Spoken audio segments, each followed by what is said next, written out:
हाँ जी, theory topics चल रहे थे। Yes sir.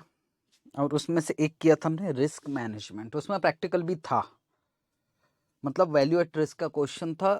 थियरी में एक ही प्रैक्टिकल था। अब हमारे टोटल 3 टॉपिक्स बचे हुए थियरी वाले। उसमें एक है हमारा सिक्योरिटाइजेशन, जो अभी कर रहे हैं हम लोग सर। उसके बाद रिस्क मैनेजमेंट, करीब करीब डेढ़ घंटे के चैप्टर हो गए। और सर उसके बाद फाइनेंशियल पॉलिसी, तो वो है भी नहीं, वो तो बड़े मुश्किल से आधा घंटे का चैप्टर है, बिल्कुल सिंपल है। तो ज़्यादा टाइम है नहीं है। बच्चे परेशान है कि सर थियोरी में कितना टाइम लगेगा। नहीं लगेगा भाई टाइम। अच्छा, जैसे रिस्क मैनेजमेंट में किसी भी टाइप का कोई अमेंडमेंट नहीं है, जो बुक में लिखा था सफिशिएंट। आज कौन सा चैप्टर करने जा रहा है? सिक्योरिटाइजेशन, जिसमें अमेंडमेंट भी है। एक टॉपिक आया है टोकनाइजेशन, और एक है रिस्क एंड सिक्योरिटाइजेशन, और ब्लॉकचेन कॉन्सेप्ट है। ब्लॉकचेन तो आपको पता होगा सबको। सर नहीं पता है, कोई बात नहीं, मैं करूँगा। तो मैं ना इस सिक्योरिटाइजेशन को मैं 2 पार्ट में बांट रहा हूँ, पार्ट 1 पार्ट 2। सुनो ध्यान से क्या सीन है। पार्ट 1 करीब करीब मेरी उम्मीद है कि 1 घंटे में खत्म करने की कोशिश करेंगे हम, पार्ट नंबर 1। और सर पार्ट नंबर 2 बड़ी मुश्किल से 15 मिनट्स। लेकिन अलग करने की वजह क्या? 1 घंटा 15 मिनट लगा तो सर खत्म करो यार एक ही बार में। नहीं, पार्ट 2 एक्चुअल में कुछ है नहीं है। पार्ट 2 में 2 ही टॉपिक है जो डिस्कशन करना है। ब्लॉकचेन कॉन्सेप्ट आया हुआ है और टोकनाइजेशन आया हुआ है, जो हमारी बुक में नहीं है। अगर आपको मैंने जो बुक प्रोवाइड किया है ना, वॉल्यूम नंबर 1 में थियोरी है, उसमें ये वाला 2 थियोरी नहीं है। सर तो पीडीएफ दे दोगे? हाँ जी, पीडीएफ जरूरत नहीं पड़ेगी, जरूरत है भी नहीं है पीडीएफ की, मैं लिखवाऊंगा यहाँ, ठीक है। तो सर वजह क्या है? क्योंकि नया थियरी है, 2 टॉपिक है, और नया डाला है तो पूछेगा, और पूछने के चांसेस थोड़े से ज्यादा है। तो अगर मैं कहूँ पार्ट नंबर 2 ज्यादा इंपॉर्टेंट हो जाएगा पार्ट नंबर 1 की अपेक्षा। हाँ, हालांकि ये चैप्टर ही इंपॉर्टेंट है, मैं ये नहीं कह सकता कि पहले से जो है उससे नहीं आएगा, उससे तो आता ही है आजकल। लेकिन जो पार्ट नंबर 2 है, क्योंकि नया थियरी डाला है, तो हो सकता है उससे आ जाए। तो मैं पहला पार्ट पहले कवर कर लूं, जो ऑलरेडी है, जिसमें कोई अमेंडमेंट नहीं है। ओके, तो टॉपिक का नाम डाले। यस सर, हमारे एएफएम मॉड्यूल में वो चैप्टर नंबर 7 में दिया है। अगर आपको देखना भी चाहते हो तो चैप्टर नंबर 7, टॉपिक का नाम है सिक्योरिटाइजेशन। हालांकि मैं यहाँ चैप्टर वैप्टर नहीं लिख रहा हूँ, सीधा नाम लिख रहा हूँ, सिक्योरिटाइजेशन।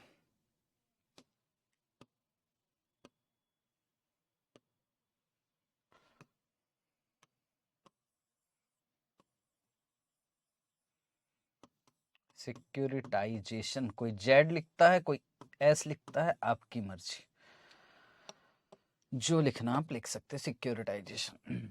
ओहो, कलर कैसे चेंज हो गया भाई? कहाँ है colour? Black. Okay, securitisation. Sir इससे थियरी आता है क्या? यस, थियरी आता है, तो करना तो है ही। अब एक ये है यार कि मैं रीड करूं आपके साथ साथ। यस, अगर मैं साथ साथ रीड करता हूं तो मतलब क्या है मेरी टीचिंग का? और क्या मतलब है आपकी क्लास लेने का? अंग्रेजी ही तो लिखी हुई है, आप खुद भी पढ़ सकते हो यार। इट मीन्स क्या आप टॉपिक, ये जो आप पेज बुक उठाओगे और बुक से पेज कुछ नहीं करने वाला हूं मैं, आपको रीड करना है ICAI का पूरा पैराग्राफ, तो आप रीड कर देना। मैं रीड कर चुका हूँ, और रीड करने का कोई सेंस नहीं है। इट मीन्स अगर मैं इस चैप्टर में 4 घंटे लगाता हूँ तो कोई सेंस नहीं बनता पढ़ाने का। ओके, तो सर टारगेट क्या है? टारगेट है कि रीड करके, ऐसा नहीं है कि मैं बाहर से कुछ करवाने वाला हूँ, बाहर से कुछ नहीं करवाने वाला हूँ, एक शब्द नहीं लिखवाने वाला हूँ। शब्द जितने भी है सब आपके AFM के मॉड्यूल से ही रहेंगे, पर मैंने उसका नोट्स बना रखा है और कीवर्ड्स निकाल रखे हैं, और मुझे वो याद करवाना, मेरी ड्यूटी खत्म हो जाएगी। पर किसी का दिल ऐसा करता नहीं यार एक एक शब्द लिखेंगे, तो लिख लो भाई, नहीं होने वाला है। फिर तो वही लिखते रह जाओगे। AFM दिख रहा है कितने बड़े बड़े टॉपिक है। लास्ट में वो देखो, जो एक दिन 1.5 दिन का टाइम मिलेगा। जो पहला दिन है उसमें तो आप थ्योरी कब करोगे सर? जिस दिन पेपर होगा उसके सुबह से हम स्टार्ट करेंगे। यस, क्या इसमें आप 5-6 घंटे दे सकते हो? नहीं दे सकते। 1 घंटे में खत्म, वही करना पड़ेगा, नहीं तो नहीं हो पाएगा। ओके, तो सर स्टार्ट करें। क्या है सिक्योरिटाइजेशन? यस, बहुत ज़्यादा बातें नहीं करूंगा, सिंपल भाषा में समझाऊंगा। प्लीज़ ये बोर्ड नोट्स तो मैं वैसे भी आपको देने वाला हूँ, आप कर लीजिएगा। अब सुनना ध्यान से। अगर कॉपी में बनाते हो तो बहुत अच्छी बात है, और सर नहीं भी बनाते हो तो भी कोई दिक्कत नहीं, ये आपको मिल जाएगा, इसी का प्रिंट ले लेना। पर प्लीज़ अपनी कॉपी में बना लोगे ना तो ज़्यादा अच्छा है, आदत बन जाएगी कम से कम क्या क्या था। सिक्योरिटाइजेशन बेसिकली है क्या सर? सिक्योरिटाइजेशन बेसिकली है क्या चीज़? सुनोगे ध्यान से समझना मेरे। ये है बैंक। प्लीज प्लीज बेटे, ये मेन है, बाकी तो सब कुछ नहीं है, बाकी तो रीड ही करना, थियरी है। ये वाला मेन है जो मैं डिस्कस कर रहा हूँ, यहाँ कॉन्सेप्ट है। ओके सर, बैंक कौन है? आईसीआईसीआई।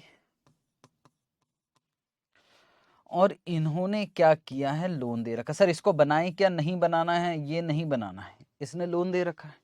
ओके, कुछ लिखवाओगे नहीं सर? सब लिखा हुआ है ना यार, थोड़ा वेट तो करो, इंतजार करो, सब कुछ आएगा समझ में। ओके सर,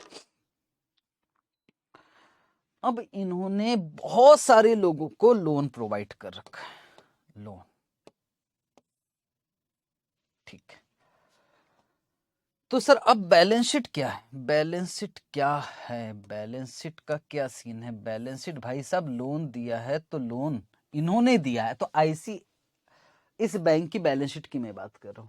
बैलेंस शीट में सर क्योंकि इन्होंने एडवांसेस दे रखा, लोन दे रखा, तो इधर एडवांसेस दिखाई देगा करोड़ों के, मतलब 500 करोड़ रुपए का लोन दे रखा। काम ही इनका लोन देना।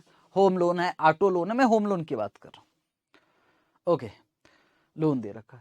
पर सर ये एडवांसेस या जो लोन दे रखा वो कहां से दे रखा होगा भाई? किसी से पैसे कहां से आए? आईसीआईसीआई के पास। सर उन्होंने किसी से पैसा लिया होगा, मतलब डेट। डेट भी हो गया उसके, डेट हो सकता है, इक्विटी हो सकता है। उसका कैपिटल कितना है? 500 करोड़। और इस 500 करोड़ का इन्होंने होम लोन दे रखा है। सर होम लोन लिख दूं क्या? होम लोन लिख दीजिए। ऐसा नहीं, होम लोन और भी बहुत सारे लोन हो सकते, ऑटो लोन वगैरह बहुत सारी चीजें हो सकती, मैं होम लोन की बात कर रहा हूं। और ये पैसा क्योंकि इनसे लेना है, तो कितना रुपया लेना? 500 करोड़ लेना है। अभी तक कोई दिक्कत की बात है क्या? नहीं, कोई दिक्कत की बात नहीं। आईसीआईसीआई के साथ प्रॉब्लम क्या है सर? ये पैसा 500 करोड़ क्या तुरंत मिल जाएगा? नहीं सर, तुरंत नहीं मिलेगा। समस्या क्या है? समस्या ये है सर, ये 500 करोड़ रुपया तो ब्लॉक हो गया। यस, ये तुरंत नहीं मिलने वाला। होम लोन जो मिलेगा उसमें इंटरेस्ट और प्रिंसिपल मिलेगा, कोई देगा नहीं देगा, और फ्यूचर में और भी लोग आएंगे लोन लेने के लिए, तो कहां से देगा? आईसीआई। तो प्रॉब्लम क्या है बैंक के साथ? प्रॉब्लम बस एक ही है कि यार ये सर पैसा ब्लॉक हो गया, अब क्या करें? अब और भी लोग आ रहा है कि हमें भी होम लोन चाहिए, हमें भी होम लोन चाहिए। कहां से लाए होम लोन के लिए? पैसा चाहिए ना भाई। सर इनसे पैसे ये थोड़ी ना देंगे, ये तो एक टाइम पर देंगे, जितने पीरियड के लिए ले रखा था उतने पीरियड के लिए देंगे, उतने पीरियड्स में देंगे। सर एक तरीका है। यस, क्या तरीका है सर? और डेट इश्यू करते हैं हम, क्या करते हैं, और बॉन्ड्स इश्यू करते हैं ना यार, और लोगों से लोन लेते, डिबेंचर इश्यू करते, हम बॉन्ड से पैसे उठा लेते हैं, हमारे पास डेट बढ़ जाएगा, फिर हम लोन देंगे, एडवांसेस भी बढ़ जाएगा, फायदे की तो बात है बेटे। बस एक समस्या है इन सब प्रॉब्लम में, अगर हम और पैसों का अरेंजमेंट डेट से करते हैं तो पता है क्या बढ़ जाएगा सर? डेट रेशियो बढ़ जाएगा, या डेट इक्विटी रेशियो बढ़ जाएगा, मानते हो? इट मीन्स क्या मेरा डेट इक्विटी रेशियो बढ़ेगा? हाँ सर, रिस्क बढ़ा, डेट बढ़ा ना भाई, टेंशन तो है, डेट इक्विटी रेशियो बढ़ जाएगा। ओके, और उसकी वजह से जो नए डिबेंचर होल्डर से, आप खुद हो, आप पहले सोच लो आराम से। आईसीआईसीआई आपके पास आई, बोलती सुनो ना यार, हमारा काम तो आपको पता है, बैंकिंग बिजनेस, हम लोगों को लोन प्रोवाइड करते हैं, तो प्लीज आप एक काम करो, हमें ना क्योंकि हमारे डेट तो पहले से, पर हमारे पास और भी कस्टमर आ गए होम लोन के लिए, प्लीज हम बॉन्ड्स इश्यू करना चाहते हैं और आपसे पैसा उधार लेना चाहते हैं। क्या आप पैसा उधार देने के लिए तैयार हो? और एक दूसरी कंपनी भी आई, बोलते सुनो सुनो सुनो, हमारे पास डेट नहीं है, हम तो बड़े राजा आदमी है, हमने आज तक किसी से उधार नहीं लिया, हम आपसे उधार लेना चाहते हैं क्या? और हमारी भी कंपनी अच्छी है, क्या आप तैयार हो? बेटे दो कंपनी है, एक के पास पहले से उधारी है, आप खुद सोचोगे, आप दोस्तों को पैसे देते हो, किसको देना चाहोगे? जिसका कर्जा में डूबा हुआ है उसको, या उसको जिसका कोई कर्जा नहीं? सर जिसका कोई कर्जा नहीं है, रिस्क नहीं है, बस ये छोटी सी बात है जो आपको समझाना है। ये कंपनी अगर डेट इश्यू करती है, बॉन्ड्स इश्यू करती है वापस, तो दिक्कत क्या है? ऐसा नहीं कि इनको पैसे नहीं मिलेंगे, पर इनका जो कॉस्ट ऑफ डेट है, कॉस्ट ऑफ डेट, या फिर आप इसको बोलते केडी, या फिर सिंपल भाषा में बोल दो रेट ऑफ इंटरेस्ट, आप पैसे देने को तैयार हो जाओगे पर रेट ऑफ इंटरेस्ट ज्यादा मांगोगे, ये एक समस्या है। ओहो, ये एक प्रॉब्लम है, सबसे बड़ी प्रॉब्लम। पैसों का अरेंजमेंट होगा पर रेट ऑफ इंटरेस्ट ज्यादा होगा, केडी ज्यादा होगा। This is most important problem. Sir तो करे तो क्या करें? एक तरीका है। हाँ सर बोलो, क्या तरीका है? हम बॉन्ड्स ही इश्यू नहीं करते, हम किसी और से इश्यू करवाते। हम पब्लिक को बोलना तो नहीं चाहिए, चलो बेवकूफ बनाते, पब्लिक को समझ। बोले कैसे करोगे? तो बोले सुनो, हमारे ये जो एडवांसेस दिखाई दे रहे हैं 500 करोड़ के, मतलब सर कितने एडवांस? 50। सर मान लो ये 50 लोन है, 50, उसमें से 10 लोन तक तो नहीं, जो 50 के बाद नहीं, 10 के बाद 11 से 50 लोन को हम किसी को एक कैटेगरी बनाया। अच्छा, मतलब आपने ग्रुप बना रहे हो? यस, मैं बंडल बना रहा हूँ, एक बंडल बनाया मैंने, 10 लोन को छोड़ दिया क्योंकि वो ऑटो लोन थे, उसके अलावा अब होम लोन को पकड़ा और होम लोन का एक बंडल बनाया, कितना? 11वें लोन से 50वें लोन तक, ठीक है। और वो बंडल क्या किया, मैंने किसी को बेच दिया। अच्छा सर, ये जो शब्द यूज कर रहा हूं बंडल्स, ये सब काम आएगा। और वो मैंने किसी को ट्रांसफर कर दिया और मैंने एक इंडिपेंडेंट यूनिट बनाया। मैंने कहा आईसीआईसीआई से कोई लेना देना नहीं है, वो तो भाई एक इंडिपेंडेंट यूनिट है जिसका नाम, जिसको हम बोलते हैं स्पेशल पर्पस व्हीकल, एसपीवी। तो हमने क्या किए, ये लोन उसको बेच दिए और बदले में इसको क्या है कि आप पैसे दे दो। तो सर ये कहां से पैसे देगा? देगा ना, रुको ना बेटे, जादू दिखा रहा हूं मैं आपको। सर फैक्टरिंग ऐसे में ऐसा नहीं करते थे, अभी सुनो। सर आपने एडवांसेस किसी को दे दिए, ट्रांसफर कर दिए, सारे ने ये ग्रुप बनाया और वो वाले एक बंडल बनाया, होम लोन का बंडल, और एसपीवी को दे दिया, ठीक है। ओके, अब एसपीवी क्या करेगा? एसपीवी के पास मान लो 40 करोड़ 400 करोड़ का बंडल्स आ गया। अच्छा, और ये है लोन जिन्होंने ले रखा है। ओके ओके, अब ध्यान सुना। अब एसपीवी क्या करेगा? एसपीवी किसको ढूंढेगा? कोई है जो पैसे दे सकता है, हम बॉन्ड इश्यू करने को तैयार है। और ये बॉन्ड्स, या बोलना चाहिए, अब मैं इसको बोल रहा हूं, ये सिक्योरिटीज इश्यू कर रहा है, सिक्योरिटीज, कि आप प्लीज इन्वेस्टर्स, इनको इन्वेस्टर बोलो, प्लीज आप पैसे दीजिए। सर ये बना ले क्या? बेटे मैं बनाऊंगा ना यार, क्यों चिंता कर रहे हो? आपको कुछ भी नहीं बनाना है, सब मैं बनवाऊंगा, पूरा डायग्राम बनवाऊंगा। तो अब इन इन्वेस्टर से बात कर रहा कौन? एसपीवी। बोले ऐसा है इन्वेस्टर, सुनो, पैसे है कि आपके पास? बोले है। बोले एक काम करो, आप हमें पैसे दीजिए। बोले बदले में बोले हम आपको सिक्योरिटी इश्यू कर रहे हैं। सर कौन सी सिक्योरिटी है वो बात? बदले में हम आपको सिक्योरिटी इश्यू कर रहे हैं और इसके बदले में जो आप हमें पैसे दे रहे हो, उसके बदले में आपको मिलेगा, इनकम मिलेगा। बोले कहां से मिलेगा? आप कोई कंपनी थोड़ी ना, आप कौन सा बिजनेस कर रहे हो? बोले हम कोई बिजनेस नहीं कर रहे, हम इंडिपेंडेंट यूनिट्स।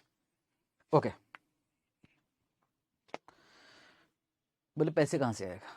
आप जो वापस, चलो हमने आपको पैसे दिए, वैसे लग कहां रहा है? बोले बता रहा है, सब कुछ बता रहा है। बोले सारी बात समझो। अब इन्वेस्टर को समझा रहा है कौन? एसपीवी। एसपीवी कौन है? Independent units. अब इन्वेस्टर को क्या समझाया जा रहा, बिल्कुल ध्यान से समझना, प्लीज प्लीज प्लीज प्लीज ध्यान से समझना।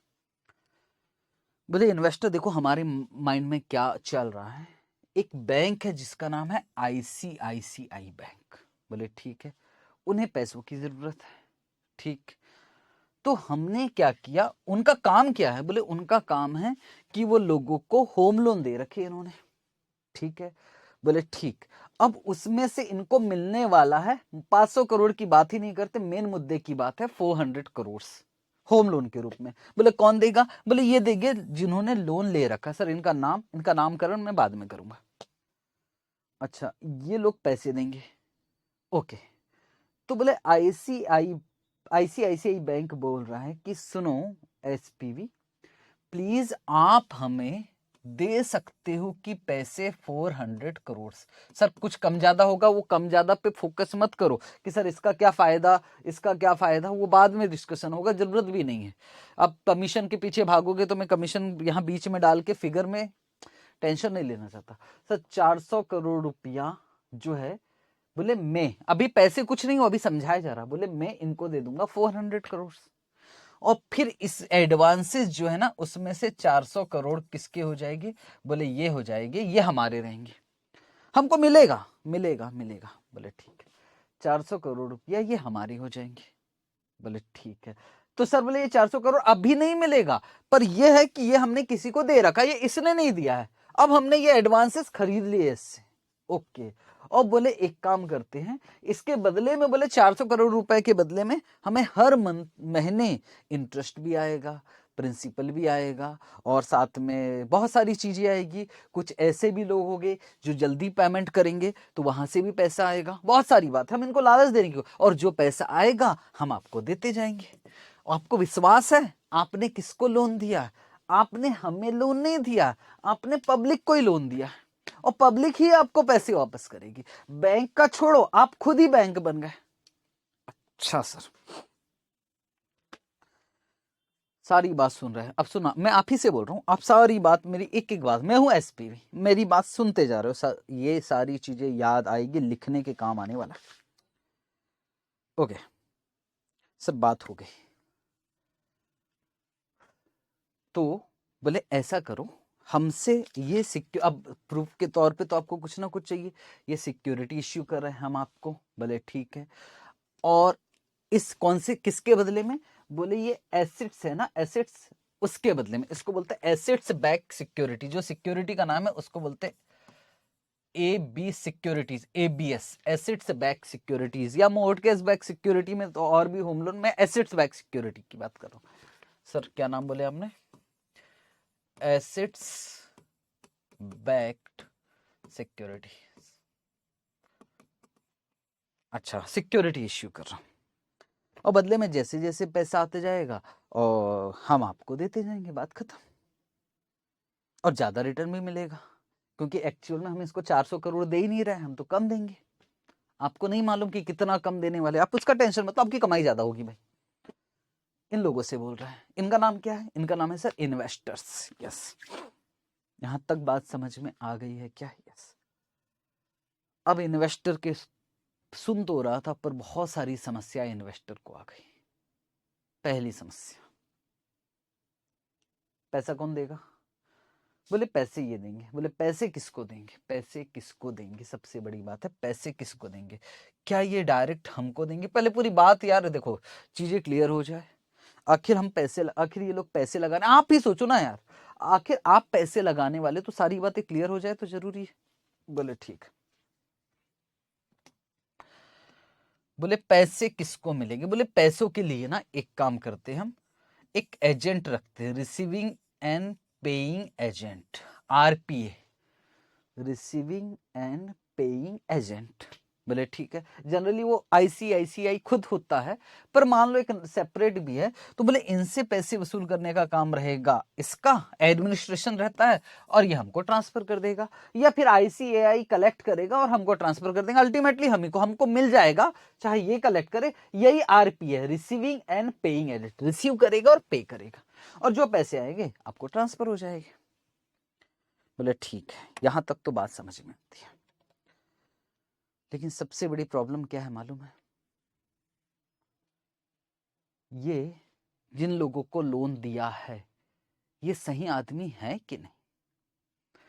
क्या होता है, आप लोग तो सीए लोग हो, क्या होता है बैंक होम लोन दिए जा रहा दिए जा रहा और एक ऐसी एसेट से जो एनपीए टाइप के, नॉन परफॉर्मिंग एसेट, मतलब यार कहीं वो वाले लोन तो नहीं है जो ऐसे वैसे लोगों को दे दिया है और उससे पता लगा पैसा डूब गया, दिक्कत। बोले ऐसा नहीं है, हम ना एक काम और करते हैं, हम रेटिंग करवा लेते हैं। रेटिंग एजेंसी है, होती है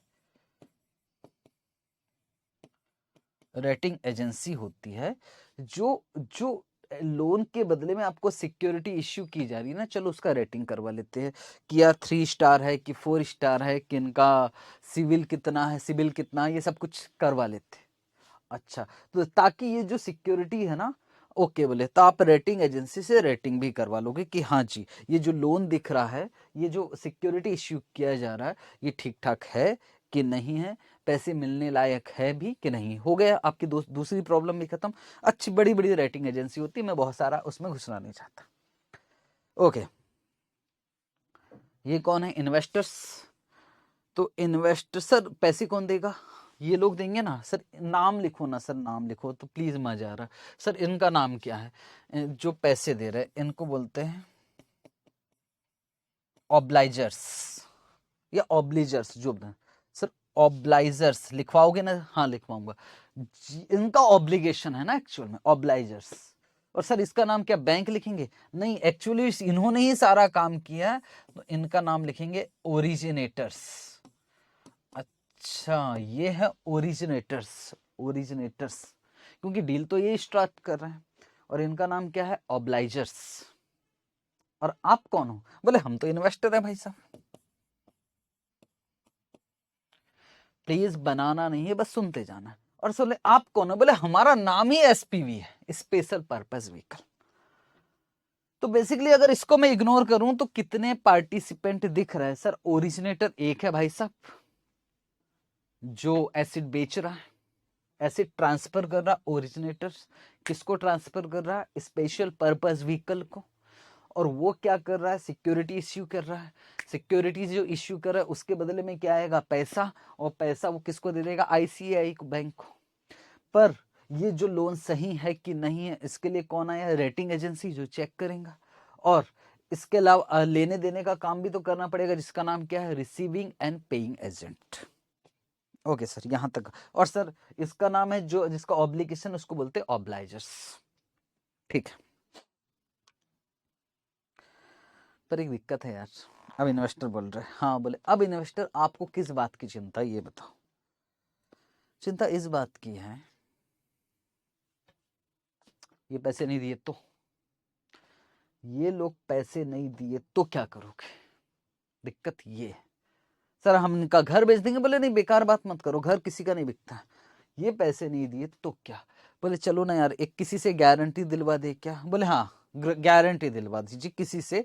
जैसे होता है ना, इंश्योरेंस हो जाता है, आप होम लोन लेते तो इंश्योरेंस, कोई इंश्योरेंस कंपनी जो गारंटी दे सकती है कि अगर ये पैसे नहीं दिए, ताकि जो है ना और रेटिंग बढ़ जाएगा। बोले हाँ वो भी है, उसको बोलते क्रेडिट इनहेंसर।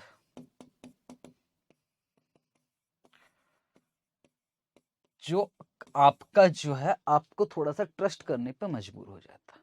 बोले एलआईसी पैसे देगी ना आपको, अगर ये डुबा लेंगे तो एलआईसी देगी, खुश। Credit enhancer. ओके, तो भाई क्या क्या हो गया? एक रिसीविंग एंड पेइंग एजेंट हो गया, एक क्रेडिट इनहेंसर हो गया, और एक रेटिंग एजेंट। बोले अब तो खुश हो? बोले चलो मान लो, और एक बात, चलो इन्होंने कहा कि चलो उसमें से क्रेडिट इनहेंसर पूरा पैसा नहीं, बोले चलो 50% हम देंगे, आपका पैसा डूबा तो, या 25% हम देंगे। इन्होंने इंश्योरेंस करवा रखा, लेकिन बोले अभी भी समस्या है। मान लो इन्होंने पैसे नहीं दिया, चलो इधर से 20% भी मिल गया, तो भी तो पैसा डूबा हमारा। अब इन्वेस्टर बोल रहे कि ये जो है ये रिकोर्स बेसिस पे है सिक्योरिटाइजेशन की, नॉन रिकोर्स बेसिस पे। हे भगवान, ये तो फैक्टरिंग में था। हाँ सीए इंटर में फैक्टरिंग में था, ये रिकोर्स बेसिस पर है कि नॉन रिकोर्स बेसिस पे है। एसपीवी भी समझ नहीं पाया बोल क्या रहे। बोले वो समझा कर बताओ। बोले देखो समझा कर बताना, समझा कर बताते, समझा कर। बोले देखो रिकोर्स का मतलब क्या होता है, अब सुनना ध्यान से। रिकोर्स का मतलब होता है कि भाई हमको तो चाहिए पैसा, या तो आप दो आप कहां से दोगे? इनसे लेकर दोगे, और मान लो ये डिफॉल्ट करते तो आप तो दे नहीं पाओगे, तो क्या आईसीआईसीआई देगा? सवाल ये, क्या आईसीआईसीआई हमें पैसे देगा क्या? बस इतनी सी बात है। रिकोर्स है कि नॉन रिकोर्स है?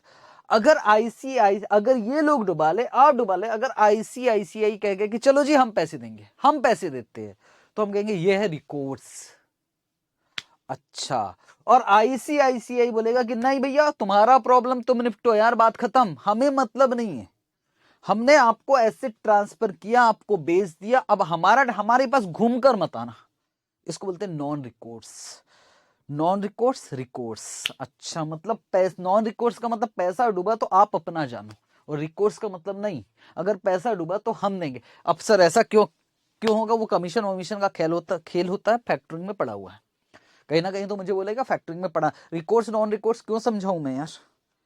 ओके ओके सर, काफी कुछ बातें हल्की हल्की समझ में आई, पर यार इन सब के पीछे, क्योंकि यार ये तो यार सिक्योरिटी इश्यू कर रहा है, तो इसमें हमारे फायदे के लिए एक ना एक पर्सन तो आपके बीच में होना चाहिए, ट्रस्टी टाइप का। बोले ठीक है, ट्रस्टी भी बैठा लो, जो देखते रहेगा प्रॉपर कि सही फंक्शन हो रहा है कि नहीं। ओके, अब बॉन्ड्स जो इश्यू हो रही है, जो सिक्योरिटी इश्यू हो रही है, वो किस टाइप की होगी, कूपन क्या होगा, कैसे होगा, क्या होगा? इसके लिए एक इन्वेस्टमेंट बैंकर होता है जिसे स्ट्रक्चरर बोलते हैं, वो सारा स्ट्रक्चर करता है कि किस तरह से काम होगा। इन्वेस्टमेंट बैंकर जो डील करवाता है, जो इन्वेस्टर को ढूंढता है, वो कैसे इश्यू होगा, ये सारा काम वो करवाता है। ओके, सबसे बड़ी बात, इनको क्या फायदा हुआ? इनको आईसीआईसीआई को क्या फायदा हुआ?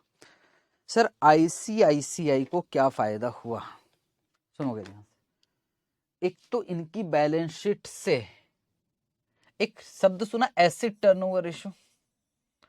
Asset turnover ratio, sir turnover divided by total asset, यही होता है ना, turnover divided by total asset. तो यार एसेट कम हो जाएगी, एसेट ट्रांसफर हो जाएगी, एसेट ट्रांसफर हो जाएगी, दैट्स इट। तो turnover divided total asset sir कम हो जाएगी, कम हो जाएगी तो ये रेशियो क्या बढ़ जाएगा, और लोगों को बताने में भी अच्छा लगेगा। देखो ना यार, कम एसेट्स में हमारा टर्नओवर ज्यादा है, रेशियो पड़ा हुआ है, हमारा टोटल एसेट, हमारा जो कैपिटल है वो तो कम लगा है, पर टर्नओवर देखो ज्यादा हो गया। अच्छा सर, ये फायदा है। दूसरा, डेट भी दिखाई नहीं देगा, डेट भी कम दिखे, क्योंकि हम तो अब खुद से तो पैसे इश्यू कर ही नहीं रहे, हम कोई लोन नहीं ले रहे किसी से, हम कोई बॉन्ड्स भी इश्यू नहीं कर रहे हैं, इसलिए हमारा ये भी फायदा, हमारा डेट भी, तो हमारा डेट इक्विटी रेशियो या डेट रेशियो भी इंप्रूव हो जाएगा, मतलब कम हो जाएगा। डेट दिखेगा नहीं तो डेट कम हो जाएगा ना यार, ये फायदा है, और पैसे भी आ जाएंगे। और रिस्क भी, अगर नॉन रिकोर्स बेसिस पे, नॉन रिकोर्स मतलब हमने बेच दिया, अब ये पैसे डुबाते तो हमारी चिंता नहीं है, तो सर रिस्क भी मैनेज हो जाएगा। हाँ, और सर हमें और भी फायदा है, हम अपना अपना अपना भी मैनेज करेंगे, जो हमारा मेन फोकस है, वो हमारा मेन फोकस है यार, कि यार लोन देंगे, या फिर हम होम लोन पे फोकस ना करके हमारा और भी दूसरा काम है, ऑटो लोन पर ज्यादा फोकस है, इस तरह से तो उधर फोकस करेंगे ना यार। इधर हमने लोन दिया और ट्रांसफर किया, और अब वो वसूलते कर बैठे, और वो सब कुछ काम करते बैठे, हमारा काम नहीं है। ओके, तो इस तरह से काम होता है सिक्योरिटाइजेशन का। अभी मैंने पढ़ाना स्टार्ट नहीं किया, अभी हल्का सा प्रोसेस बताया, पर अभी मैं बहुत सारा लिख दूंगा, कुछ याद नहीं रहना, कुछ याद नहीं रहना। तो सर एक डायग्राम बना लेते हैं और उसी पे डिस्कशन करते हैं। डायग्राम मैं बना चुका हूं, ये डायग्राम है, 1 बाय 1 डिस्कस करूंगा आराम से। डायग्राम आपको दिख रहा है? बोलो हाँ हाँ। ओके, पहला काम क्या होगा सर? पहला काम है कि इस भाई साहब ने ओरिजिनेटर्स, या फिर कौन सी बैंक है, आईसीआईसीआई, इन्होंने लोन दे रखा है, बहुत सारे लोन दे रखा है, मैं सिर्फ, और भी बाकी लोन की भी मैं बात कर सकता हूँ, मोर्टगेज बैक सिक्योरिटी होता है, एसेट्स बैक सिक्योर, मैं होम लोन की बात कर रहा हूँ। लोन दे दिया है, तो इनकी बैलेंस शीट में क्या दिखाई देगा सर? एसेट्स, एसेट्स, अब इन एसेट्स को ये क्या करेगा, बेचेगा। किसको बेचेगा, स्पेशल पर्पस व्हीकल, बेच देगा, बैलेंस शीट से हटा देगा। ऑफ बैलेंस शीट आइटम बोलते, बैलेंस शीट से हम हटा रहे हैं उसको। अच्छा, बेच दिया। और ये क्या करेगा, सिक्योरिटी इश्यू करेगा। किसको, इन्वेस्टर्स को। और इन्वेस्टर बदले में क्या देगा, कैश। और वो कैश किसको ट्रांसफर हो जाएगा, आईसीआईसीआई बैंक को। यहां तक कोई दिक्कत, यहां तक कोई। पर जो सिक्योरिटीज इश्यू किए जा रहे हैं, इन्वेस्टर सिक्योरिटीज क्यों खरीदेंगे, पहली बात तो आप विश्वास दिलाइए कि ये सही लोन है। उसके लिए कौन आएगा पिक्चर में, रेटिंग एजेंसी, कि ये जो सिक्योरिटी इश्यू कर रहा है और ये जो एसपीवी है जिससे लोन ले रहा है वो सही काम कर रहे हैं। दूसरा, क्या लोन पे पैसा कलेक्शन किस तरह से प्रोसेस हो गया, तो बोले एक आएगा रिसीविंग एंड पेइंग एजेंट, जो ऑब्लाइजर से रिपे करेगा, इसको देगा, और वो स्पेशल पर्पस व्हीकल को देगा। जनरली ये कोई अलग नहीं, एडमिनिस्ट्रेशन है, ये क्या करता है, ये जनरली ओरिजिनेटर्स ही आरपीए बन जाते हैं, रिसीविंग एंड पेइंग एजेंट। अब यार ये जो सिक्योरिटी इश्यू हो रहा है, इसका कोई इंश्योरेंस भी करवा ले तो मजा आ जाएगा, फिर तो और मजा आएगा। Credit enhancer, okay. अलावा इसके लिए इन्वेस्टमेंट बैंकर जो होते हैं, जो ये सब डील करवाते हैं, बॉन्ड्स कैसे इश्यू होगा, सिक्योरिटी कैसी इश्यू होगी, कैसे कहाँ है ऐसा बैंक, कहाँ एसपीवी क्या होगा, और ये सारी के सारा काम करवाते। कौन करवाते, इन्वेस्टमेंट बैंकर्स, ओके। तो सबसे पहला क्वेश्चन एग्जाम में हम तैयारी कर रहे हैं और मेरा काम है सर इसके अंदर की बातें डिस्कस करेंगे। अभी रुक जाओ। सबसे पहला काम है, कितने पार्टिसिपेंट होते हैं सिक्योरिटाइजेशन में, 2। पहला प्राइमरी जो मेन होते हैं उसमें 3 ही लोग हैं, और सेकेंडरी बचे हुए 2 पार्टिसिपेंट। आता है, प्लीज एग्जाम में क्वेश्चन आता है, प्लीज ध्यान। बोले कितने लोग पार्टिसिपेंट करते, इतने सारे लोग, एक बार नाम हो जाए। बेसिकली 3 लोग हैं जो मेन लोग हैं। एक है ओरिजिनेटर्स, मतलब इस भूल जाओ, लोन देने का काम तो बहुत सारे, ये 3 है, 1 2 3 सबसे इंपॉर्टेंट।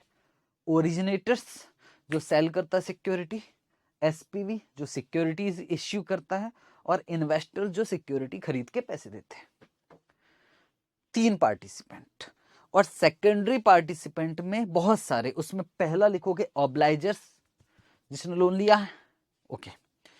दूसरा रेटिंग एजेंसी, तीसरा क्रेडिट इनहेंसर एलआईसी, चौथा रिसीविंग एंड पेइंग एजेंट, पांचवा इन्वेस्टमेंट बैंकर जो डील वगैरह करवाएगा, स्ट्रक्चरर, और एक ट्रस्टी होना जरूरी है। जब भी शेयर्स और डिबेंचर्स वगैरह इश्यू होते हैं उनके तरफ से कोई एक पर्सन होना चाहिए जिसका नाम है ट्रस्टी। एग्जाम में क्वेश्चन आता है भाई। और प्राइमरी में प्राइमरी ही लिखना, सेकेंडरी में सेकेंड, मिक्स करोगे तो आप फंसोगे। सर इसके अंदर क्या लिखना, इसके अंदर लिख लोगे। तो पहला क्वेश्चन, ये जो डायग्राम है, जितने भी क्वेश्चंस आए, मेरी बात समझो, जितने भी क्वेश्चंस आए इस डायग्राम के बिना नहीं लिख पाओगे। तो सर इस डायग्राम को चाहो तो नोट कर लेना, चाहो तो मैं इसका आपको पीडीएफ दे ही रहा हूं, ठीक है, ओके। तो 2 पार्टिसिपेंट एग्जाम में क्वेश्चन आते हैं, ओके। पहला प्राइमरी और दूसरा सेकेंडरी पार्टिसिपेंट, ठीक है। सब प्राइमरी में 3 लोगों का, ओरिजिनेटर्स जो सेल करता है एसेट और रिसीव करता है फंड, किससे, एसपीवी से। सर ये कहाँ का लैंग्वेज है, आपकी मॉड्यूल का लैंग्वेज है। मॉड्यूल चाहो तो उठा लो, पढ़ लो प्लीज, आपके मॉड्यूल का लैंग्वेज है। सर पूरा पढ़ोगे कि नहीं पढ़ूंगा यार, ना आप पढ़ना, अगर आप वापस वही पढ़ रहे हैं तो छोड़ो, नहीं पढ़ सकते। बहुत बड़ा सिलेबस है, बहुत सारा थियोरी है यार। बाकी चैप्टर्स देखो थियोरी के, इसको रट्टा मार के कुछ नहीं होने वाला। जो रटवाना है वो ये वाला पॉइंट है, ये मुझे रटवाना ही पड़ेगा, और जो अंदर का वो लिख लोगे आप, ओके। पहला ओरिजिनेटर्स, दूसरा मैंने क्या क्या नाम लिखा, एसपीवी। अच्छा सर ये एसपीवी जो एसेट खरीदेगा, सिक्योरिटी, 2 लाइन लिखना है। और तीसरा इन्वेस्टर्स, इन्वेस्टर्स क्या सर, सिक्योरिटी परचेस करेगा। और जनरली सिक्योरिटी, ये इन्वेस्टर्स कौन होते हैं सर, छोटे छोटे नहीं, ये म्यूचुअल फंड होते हैं, इंश्योरेंस कंपनी होती है, जो इन्वेस्टमेंट करना चाहती है वो इसमें इन्वेस्ट, बड़े बड़े इन्वेस्टर्स होते हैं, छोटे भी हो सकते हैं, ठीक। तो 3 लोग प्राइमरी में, ओरिजिनेटर्स, एसपीवी और इन्वेस्टर्स। और सेकेंडरी में ऑब्लाइजर्स, जो बोरोवर रहते हैं एक्चुअल, जिनका ऑब्लिगेशन होता है, और रेटिंग एजेंसी जो क्रेडिट चेक करती, क्रेडिट क्वालिटी वगैरह। उसके बाद रिसीविंग एंड पेइंग एजेंट, जो एडमिनिस्ट्रेटर होते हैं, जो पैसा कलेक्ट करते ईएमआई वगैरह का, और वो ट्रांसफर करते किसको, एसपीवी को। और एसपीवी वो पैसे किसको ट्रांसफर करता होगा, इन्वेस्टर्स को।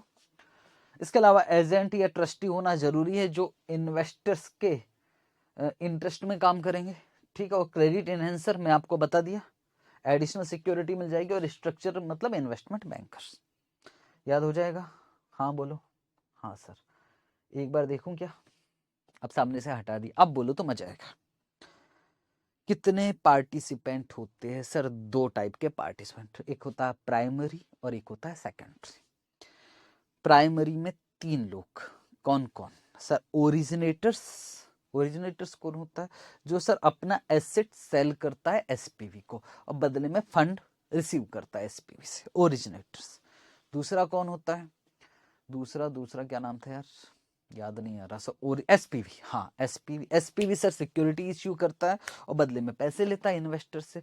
और तीसरा इन्वेस्टर्स भाई साहब होते हैं, जो सिक्योरिटीज खरीदते हैं एसपीवी से। और ये जनरली कौन होते हैं, म्यूचुअल फंड होते हैं, इंश्योरेंस कंपनी होते हैं, पेंशन फंड होते हैं। ओके। सेकेंडरी पार्टिसिपेंट में सबसे पहला होगा ऑब्लाइजर्स। कौन होता है सर, जो बोरोवर है, जिस भाई साहब ने घर के लिए लोन ले रखा है, यस। ओके, ऑब्लाइजर्स। और उसके अलावा एक रेटिंग एजेंसी होना चाहिए, हाँ, जो क्रेडिट चेक करती है, क्रेडिट क्वालिटी चेक करती है, ठीक है। और सर रेटिंग एजेंसी के अलावा एक क्रेडिट इनहेंसर होता है, जो क्रेडिट बढ़ा देता है, एक्स्ट्रा एडिशनल गारंटी दे देता है। गारंटी भी लिखोगे तो भी चल जाएगा। क्रेडिट एनहेंसर के अलावा रिसीविंग एंड पेइंग एजेंट हो जाए, जो रिसीव करता है ईएमआई और ट्रांसफर करता है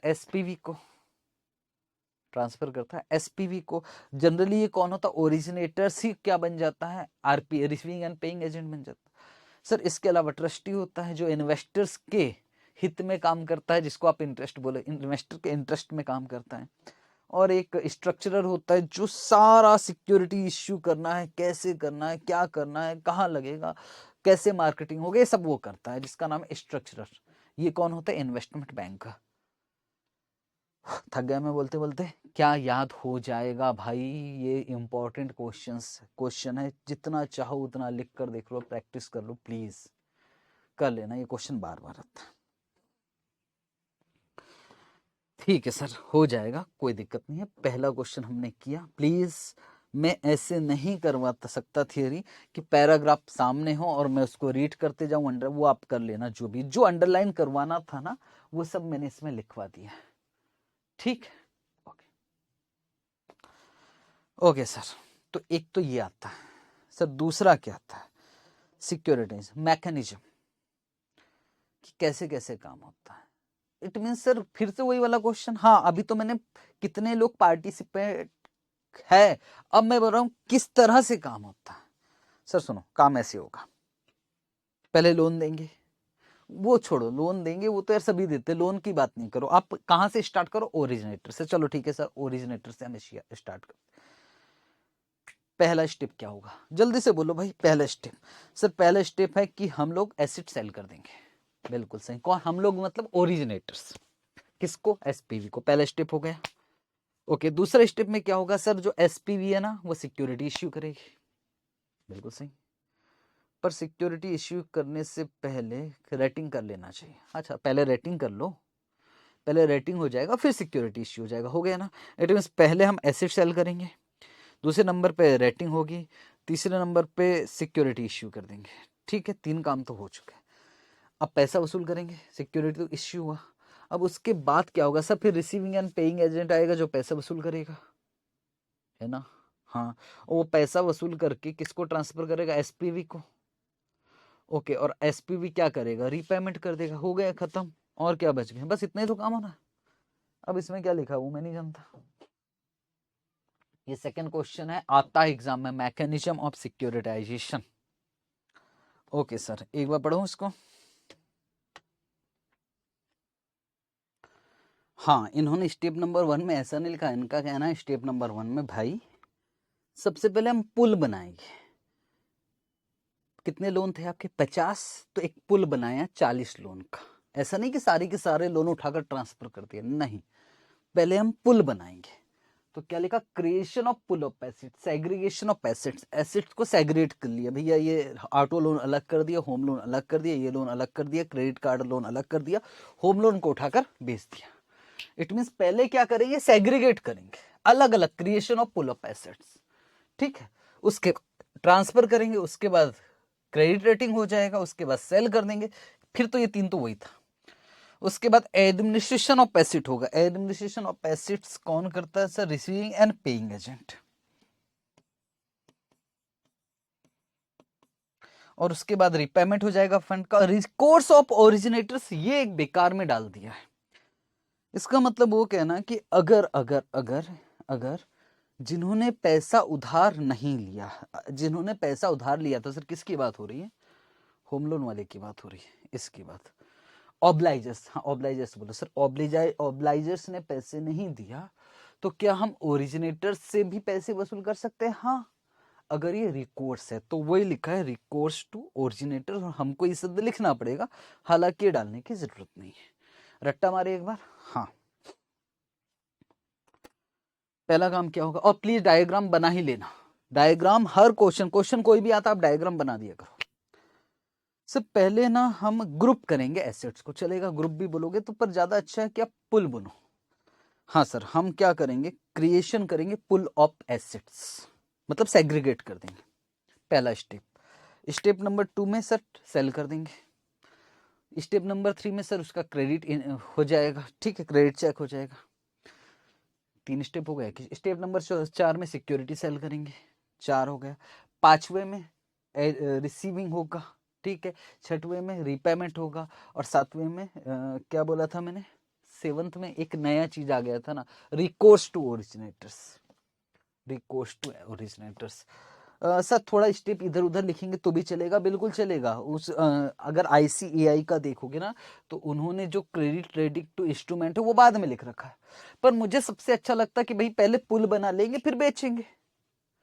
अब बेचेंगे किसको? एसिड बेचेंगे। किसको बेचेंगे? SPV को। अब SPV जब सिक्योरिटी उससे इश्यू करेगा तो उससे पहले क्रेडिट रेटिंग वाला तो काम कर ही लेगा। Yes sir.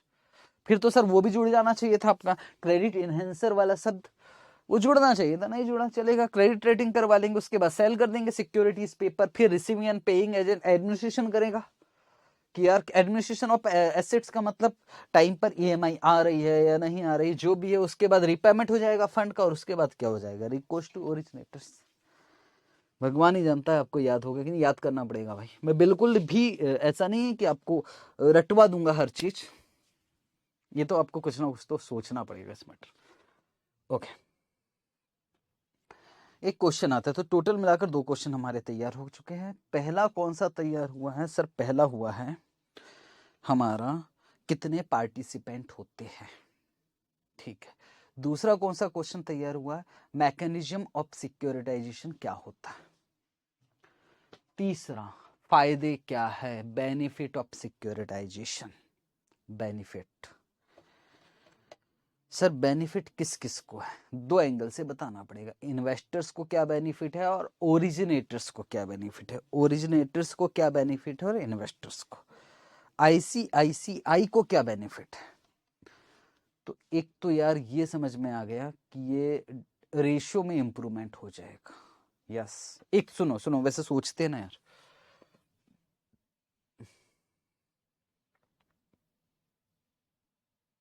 हाँ सर सोचते थोड़ा सा। ICICI को क्या बेनिफिट है और इन्वेस्टर्स को क्या बेनिफिट है? सर ICICI को ये बेनिफिट है, एक रेशियो वाली बात तो आपने बताया था, यस रेशियो। और दूसरा मैंने कहा था यार डेट से क्यों, खुद क्यों बॉन्ड्स इश्यू नहीं कर रहे, तो मेन है कि KD कॉस्ट ऑफ डेट है वो कम हो जाएगा। अगर आप खुद से डेट इश्यू करोगे तो कॉस्ट ऑफ डेट ज़्यादा लगेगा, पर अगर SPV के थ्रू तो भाई SPV अलग मैं अलग, उसका तो कोई डेट वेट तो है नहीं है, तो उधर कॉस्ट ऑफ डेट कम में काम चल जाएगा।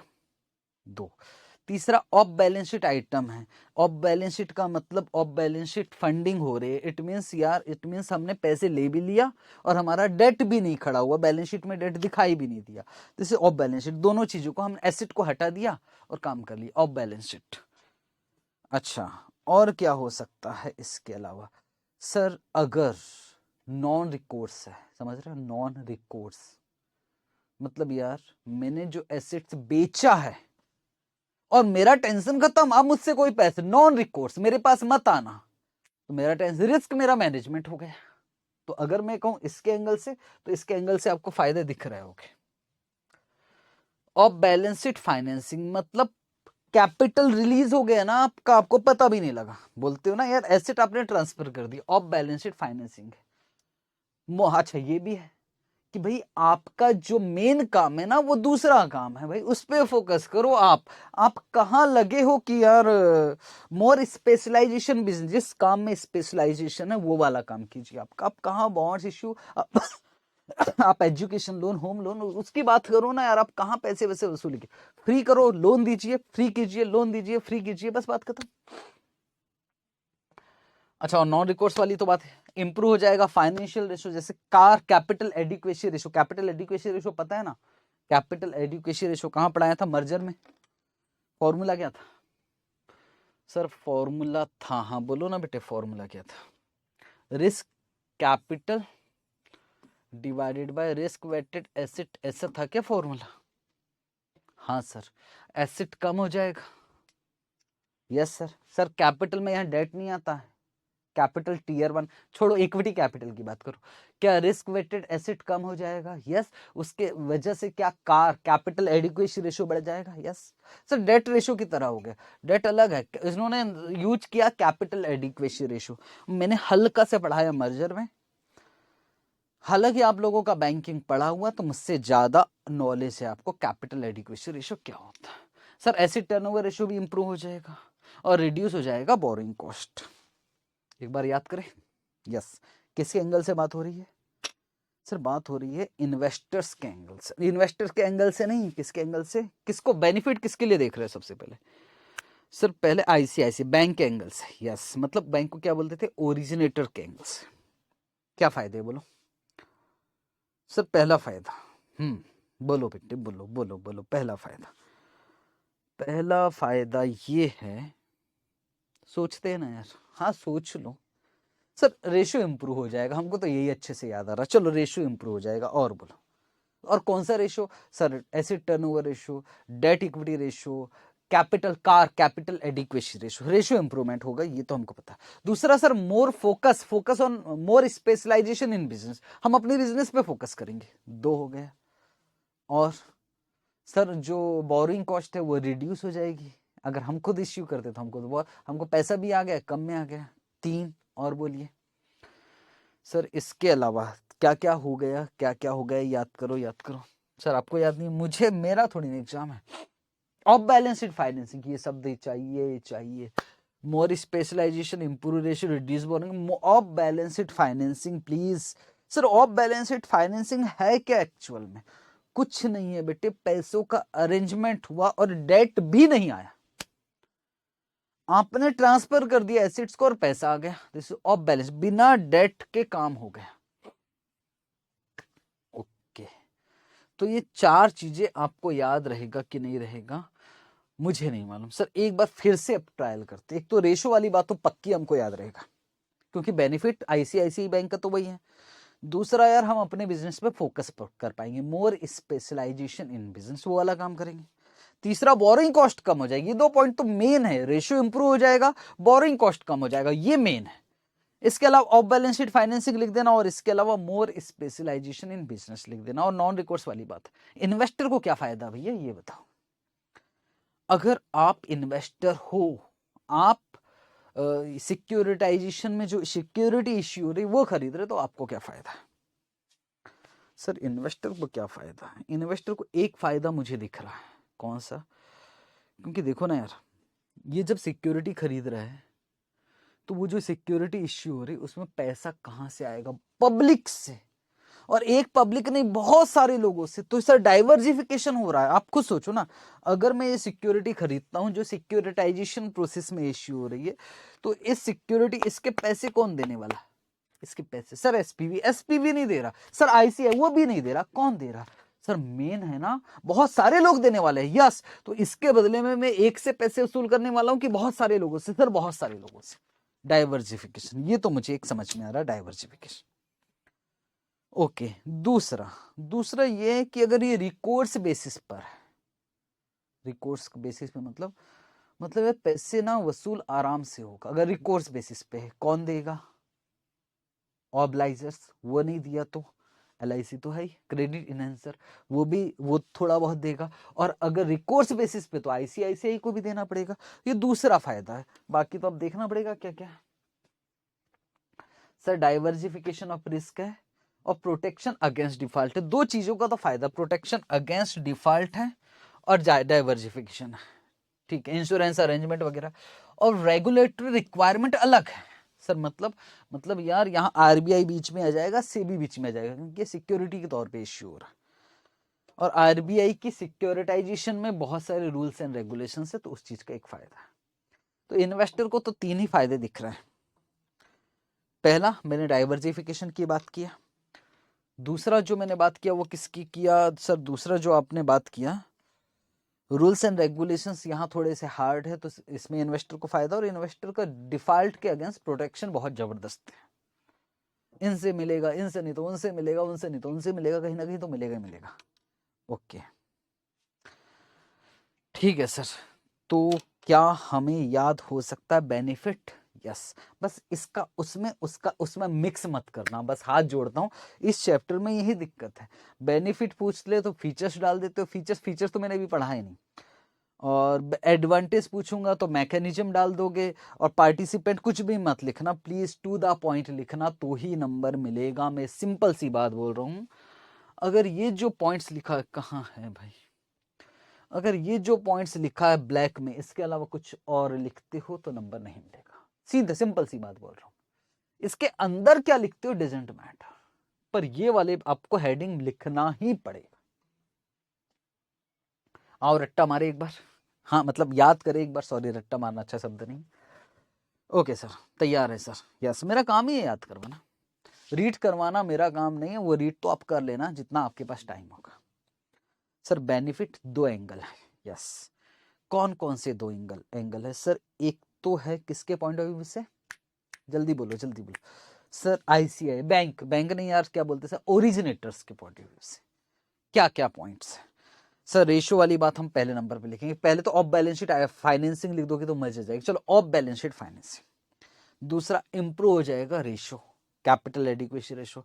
तीसरा सर बोरिंग कॉस्ट कम हो जाएगा। चौथा मोर स्पेशलाइजेशन इन बिजनेस, फोकस करेंगे उस पर। इन्वेस्टर्स के डाइवर्सिफिकेशन याद रहेगा पक्का, क्योंकि बहुत सारे लोगों से पैसा वसूल करोगे। और दूसरा प्रोटेक्शन अगेंस्ट डिफॉल्ट जबरदस्त है इसमें। और तीसरा क्या था? रेगुलेटरी रिक्वायरमेंट यहाँ ज्यादा है। ठीक है, तो टोटल मिलाकर अभी कितनी थियरी तैयार हुई हमारी? 3। एक पार्टिसिपेंट, लास्ट में सबका एक बार रिवीजन कर लेंगे, खत्म करेंगे। एक पार्टिसिपेंट, दूसरा मैकेनिज्म, और तीसरा क्या अभी जो बोला था मैंने कि सर बेनिफिट क्या क्या है करके। ठीक है, टोटल कितने क्वेश्चन है? टोटल 7 क्वेश्चन है। ये जो है ये मेन क्वेश्चन है। ठीक है, अब ओके आगे बढ़े। यस सर आगे बढ़ते हैं। और आगे आ गए हम लोग इसके बाद कि यार इंडिया में प्रॉब्लम क्या है फिर इतना यार? ये जब बता रहे इन्वेस्टर को बहुत सारा फायदा है, इनको फायदा है, तो फिर प्रॉब्लम क्या है यार? ये उतना सुनने में नहीं आता है, समझ रहे हो ना? कि अगर सिक्योरिटाइजेशन से इतने सारे फायदे हैं, बैंक को भी फायदा है और किसको, इन्वेस्टर्स को तो बहुत ही फायदा है, तो फिर ये ज्यादा चलन में क्यों नहीं है? वजह क्यों? क्योंकि इंडिया में बड़ी समस्या है इन सब सिक्योरिटाइजेशन को लेकर, बहुत ज्यादा समस्या। सर कौन कौन सी समस्या है एक बार बता दोगे? यस, पहला स्टैंप ड्यूटी बहुत ज्यादा, वो तो है भाई। डेट आया मतलब स्टैंप ड्यूटी लगेगा। और टोपा ट्रांसफर ऑफ प्रॉपर्टी एक्ट में लिखा स्टैंप ड्यूटी 12% तक लग रहा है इसमें। स्टैंप ड्यूटी के चक्कर में कौन पड़े? उसके अलावा टैक्सेशन किसके हैंड्स में टैक्सेबल होगा, ये भी एक समस्या है। इंटरेस्ट के कलेक्शन का काम कौन कर रहा है? Sir SPV. और वो किसको ट्रांसफर कर रहा है? इन्वेस्टर। तो किसके हैंड्स में टैक्सेबल होने वाला है? इस पे अभी क्लियर कट कोई है नहीं। आप अपना दिमाग जरूर चलाओ, नहीं सर उसके एंड में टैक्सेबल होगा, वो अपना दिमाग से नहीं होगा बेटे, एक्ट में क्या लिखा है उसका अभी भी प्रॉब्लम है। तीसरा, डॉक्यूमेंटेशन। सिक्योरिटाइजेशन में जो डॉक्यूमेंटेशन मेंटेन हो रहा है, वो जो लॉयर है सब अपने अपने तरीके से, अपने अपने हिसाब से, कोई स्टैंडर्ड फॉर्मेट नहीं। Okay, accounting. अकाउंटिंग नहीं है क्या? अच्छा कोई बात नहीं, स्टैंडर्ड। अकाउंटिंग में भी दिक्कत है अगर देखो तो, पर चलो आप अकाउंटिंग। डेट मार्केट जो है वो इनएडिक्वेट है। इनएडिक्वेट है डेट मार्केट, मतलब लिक्विडिटी नहीं है ना यार। मतलब यार ऐसा है कि जैसे इक्विटी में ट्रेड होता है ना जबरदस्त, वैसे सिक्योरिटाइजेशन का जो सिक्योरिटी है ना उतना लिक्विड नहीं है। डेट मार्केट हमारे यहाँ का अच्छा नहीं है, इस बात को मान लो आप। Okay, and last, foreclosure laws जो है ना वो दिक्कत खड़ा करता है। सर ये समझाओ फोरक्लोजर लॉ। ये समझाऊंगा। अगर डिफॉल्ट होता है, ठीक, जिन्होंने घर लोन पे ले रखा है, तो सर घर बेच देंगे। क्या घर बेचना इतना आसान है? नहीं। बोलना आसान है कि जिसको होम लोन दिया उसने पैसे नहीं दिए तो हम उसका घर बेच देंगे, ऐसा कर देंगे। नहीं बेटे, इस फ्लोर को अब बहुत बड़ी बड़ी बातें आ जाएगी, कोर्ट जाएगा, सामने वाला बोल देगा कि यार ठीक है अभी गरीबी चल रही है, कोविड चल रहा है, मैं दूंगा, मैं मना कब कर रहा हूं क्या? तो भी कोर्ट बोल देगा कि नहीं इसका घर बेच दो। नहीं बेटे नहीं, ये एक समस्या है इंडिया में। तो बस, और सर मतलब लॉ सपोर्ट नहीं करता लैंडिंग इंस्टीट्यूट को, वो एक प्रॉब्लम है। इसलिए सिक्योरिटाइजेशन में ना थोड़ा सा रिस्क है ही है भाई। तो इंपॉर्टेंट क्या है? स्टैंप ड्यूटी ज्यादा है, टैक्सेशन की समस्या है, कोई डॉक्यूमेंटेशन मतलब लैक ऑफ स्टैंडर्डाइजेशन है, इनएडिक्वेट डेट मार्केट है, और इनइफेक्टिव फोरक्लोजर लॉ है। This is problems in securitisation. एक नया ऐड हुआ है इसमें, रिस्क इन सिक्योरिटाइजेशन में। फिर से बोल रहा हूँ, अमेंडमेंट आया है, एक पैराग्राफ ऐड हुआ है, एक पॉइंट ऐड हुआ है, रिस्क इन सिक्योरिटाइजेशन। ये अलग है। रिस्क इन सिक्योरिटाइजेशन ब्रेक के बाद पढ़ाऊंगा मैं पार्ट नंबर 2 में, वो इंपॉर्टेंट हो जाएगा आपके लिए। बताओ भाई क्या क्या प्रॉब्लम है? प्रॉब्लम्स क्या है? प्रॉब्लम्स कहाँ? सर इंडिया में ही प्रॉब्लम है कि हाँ जी बेसिकली इंडिया में प्रॉब्लम है, बाकी जगह उतना नहीं है। सर यहाँ क्या प्रॉब्लम है? स्टैंप ड्यूटी सबसे बड़ी बात। अच्छा सर स्टैंप ड्यूटी लगना है, यस स्टैंप ड्यूटी लगेगा। आप एसिड बेचोगे स्टैंप ड्यूटी लगेगा।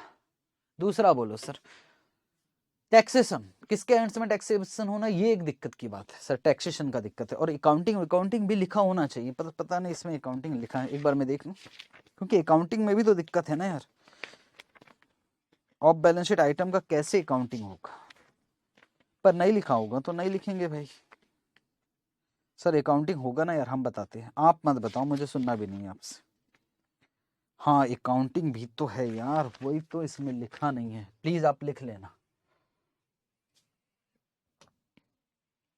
सॉरी, मेरे माइंड में वही था कि यार अकाउंटिंग लिखा होना चाहिए था।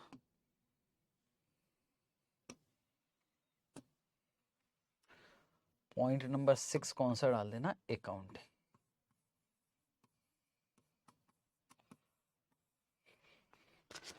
अकाउंटिंग के आगे तो अकाउंटिंग में आपसे ज्यादा कौन लिखेगा कि सर इसका अकाउंटिंग किसके बुक्स में क्या होगा, ये भी एक समस्या। एक्चुअल में सेल है तो सेल है कि नहीं है, अगर सेल है तो फिर इससे कैसे वसूल कर सकते हैं? आईसीआईसीआई से बहुत बड़ी समस्या है। सर एक्चुअल में एसिड बेच रहे हो कि हाँ, जब एक्चुअल में एसिड बेच रहे हो तो आप आईसीआईसीआई से कौन वसूल कर सकता है? सवाल ही पैदा नहीं होता। और अगर नहीं बेच रहे हो तो फिर तो और दिक्कत की बात है। तो अकाउंटिंग भी उतना समझ के पड़े। ओके, तो चलो सर याद करते सर, वो काम आएगा। यस, याद करते क्या याद कर रहे? Problems in securitisation. वैसे मैं मन से बोल रहा हूँ इन इंडिया। इंडिया में क्या सर? स्टैम्प ड्यूटी ज्यादा है, उसके अलावा हमारे 3 सब्जेक्ट, टैक्स, अकाउंट और लॉ। मतलब सर अच्छे से बोलो। एक तो स्टैम्प ड्यूटी, उसके अलावा सर टैक्सेशन का आता पता नहीं है, किसके हैंड्स में टैक्सेबल होगा। अकाउंटिंग का आता पता नहीं, अकाउंटिंग कैसे होगा। और जो फोरक्लोजर लॉ है हमारे यहाँ का, वो किसके फेवर में बात करता है? ऑब्लाइजर्स के फेवर में बात करता है। ठीक है। और सर जो लैक ऑफ स्टैंडर्डाइजेशन है, जो डॉक्यूमेंटेशन होते हैं सिक्योरिटाइजेशन के, वो अच्छे नहीं है। ठीक है, एक स्टैंडर्ड फॉर्मेट में नहीं है। और इसके अलावा कुछ था क्या भाई? हाँ, डेट मार्केट हमारे यहाँ का इनफेक्टिव है, लिक्विडिटी उतना अच्छा नहीं है, आराम से आप निकल नहीं सकते बाहर एक बार घुस गए तो। ओके, तो कितना पॉइंट हो गया हमारा सर? 4 पॉइंट हो चुका है। एक बार उसको रिवाइज करें सर। वो हम कर लेंगे। नहीं बेटे नहीं, मैं जानता हूं आप कर लोगे, मेरा काम ही है यहाँ कि मैं आपको याद करवा दूं। पहले में क्या पढ़ा था, फिर लास्ट के 2 पॉइंट पढ़ेंगे, फिर पूरा रिवीजन करेंगे, खत्म, बस इतना ही तो है। ओके, फर्स्ट में क्या पढ़ा था सर? फर्स्ट में हमने पढ़ा था कि कितने पार्टिसिपेंट होते हैं। एक था प्राइमरी, एक था सेकेंडरी, वो कर लेंगे सर। प्राइमरी में कितने लोग थे सर? प्राइमरी में 3 लोग थे, ओरिजिनेटर्स, एसपीवी, इन्वेस्टर्स। सेकेंडरी में कौन थे सर? सेकेंडरी में बहुत सारे लोग थे, obligors, rating agency, credit enhancer, receiving and paying agent, और एक कौन था यार, इधर कौन था सर? स्ट्रक्चरर और एक ट्रस्टी। यस। पार्टिसिपेंट के बाद मैकेनिज्म में होता क्या था सर? हम पहले आईसीआईसीआई बैंक क्या करेगा? पुल करेगा, मतलब ग्रुप बनाएगा एसेट्स का, pooling, creation of pool of assets, पहला स्टेप सर। उसको भेज देगा एसपीवी को। दूसरा स्टेप सर, एसपीवी उसका रेटिंग करवाएगा, तीसरा, और फिर उसको वो सिक्योरिटी इश्यू करेगा, चौथा। फिर एडमिनिस्ट्रेशन होगा, रिसीविंग एंड पेइंग एजेंट, पांचवा, और फिर रिपेमेंट होगा फंड का, छठवां, और फिर रिकोर्स टू ओरिजिनेटर्स। हो जाएगा। तो ये था दूसरा। उसके बाद हम लोग आगे चले। उसके बाद किसकी बात की है? बेनिफिट। ये याद करना मुश्किल है थोड़ा सा, पर फिर भी सोचते हैं। बेनिफिट 2 एंगल से देखना सर, ओरिजिनेटर्स के एंगल से और इन्वेस्टर्स के एंगल से। ओरिजिनेटर्स के एंगल से मैं थ्योरी नहीं पढ़ाता हूं यार, मैं क्या बोलूं, मुझे ये आपको होमवर्क देना चाहिए थ्योरी पर, क्या कर लें सर। ओरिजिनेटर्स के एंगल से कुछ फायदे थे। पहला, ऑफ बैलेंस शीट फाइनेंसिंग, बिल्कुल सही सर। रेशियो इंप्रूवमेंट हो जाएगा, ठीक है, फाइनेंशियल रेशियो, सही बोल रहे हो। 2 sir, more specialisation in business, हम जिस काम में उस काम में फोकस करें। 3 चौथा, और सर बोरिंग कॉस्ट कम हो जाएगा, बिल्कुल सही। इसके एंगल से कौन है ये? इन्वेस्टर के एंगल से सर डाइवर्सिफिकेशन है, हाँ। और क्या है, चलो याद करते सर, प्रोटेक्शन अगेंस्ट डिफॉल्ट। और तीसरा, आरबीआई का रूल्स रेगुलेशंस और सेबी का रूल्स रेगुलेशंस, तो यहाँ जबरदस्त होना है, बिल्कुल। इसके अलावा तो 3 क्वेश्चन हो गए, चौथा भी किया था सर। चौथे में क्या किया था सर? चौथे में याद करो, चौथे में क्या किया था वैसे सर? देख ले, देना कोई बात है नहीं। Problems in securitisation. चलो, इंडिया में क्या प्रॉब्लम है सर? स्टैम्प ड्यूटी बहुत है, टैक्सेशन का समस्या, अकाउंटिंग का समस्या है, और लैक ऑफ स्टैंडर्डाइजेशन है, डॉक्यूमेंटेशन वगैरह ठीक नहीं है, मतलब कोई स्टैंडर्ड फॉर्मेट नहीं है। ओके, और इन एडिक्वेट डेट मार्केट है, वही भूल गए थे पिछली बार, इन एडिक्वेट डेट मार्केट है, डिपेंड करता आपकी में। और लास्ट में क्या था भाई? लास्ट में सर, लास्ट में फोरक्लोजर लॉ। 3 सब्जेक्ट तो याद रखना पड़ेगा, टैक्सेशन हो गया, अकाउंटिंग हो गया, लॉ हो गया, बाकी तो 3 हो जाएगा। ठीक है, आपकी मेमोरी कैसी उस पर डिपेंड करता है। ओके सर, अब आगे चले क्या? यस सर, थोड़ा सा वाटर ब्रेक ले लोगे क्या? हाँ, मैं पानी पी लूँ एक बार। और कितने क्वेश्चन है? और 2 ही क्वेश्चन है बेसिकली, बस। प्राइसिंग और सिक्योरिटी, और कुछ नहीं है। तो ब्रेक ले लेता हूँ मैं, 2 मिनट का ब्रेक लेता हूँ, और उसके बाद फिर सिक्योरिटाइजेशन इंस्ट्रूमेंट की बात करेंगे। जी सर, हाँ जी। थियरी है, थोड़ा सा बोर तो लगेगा, ऑप्शन ही नहीं है हमारे पास। ओके, अब क्या है कि यार सिक्योरिटी जो इश्यू करता है कौन? एसपीवी। लिखना नहीं है, सब लिखा हुआ है। जो एसपीवी इश्यू करता है क्या? सिक्योरिटीज।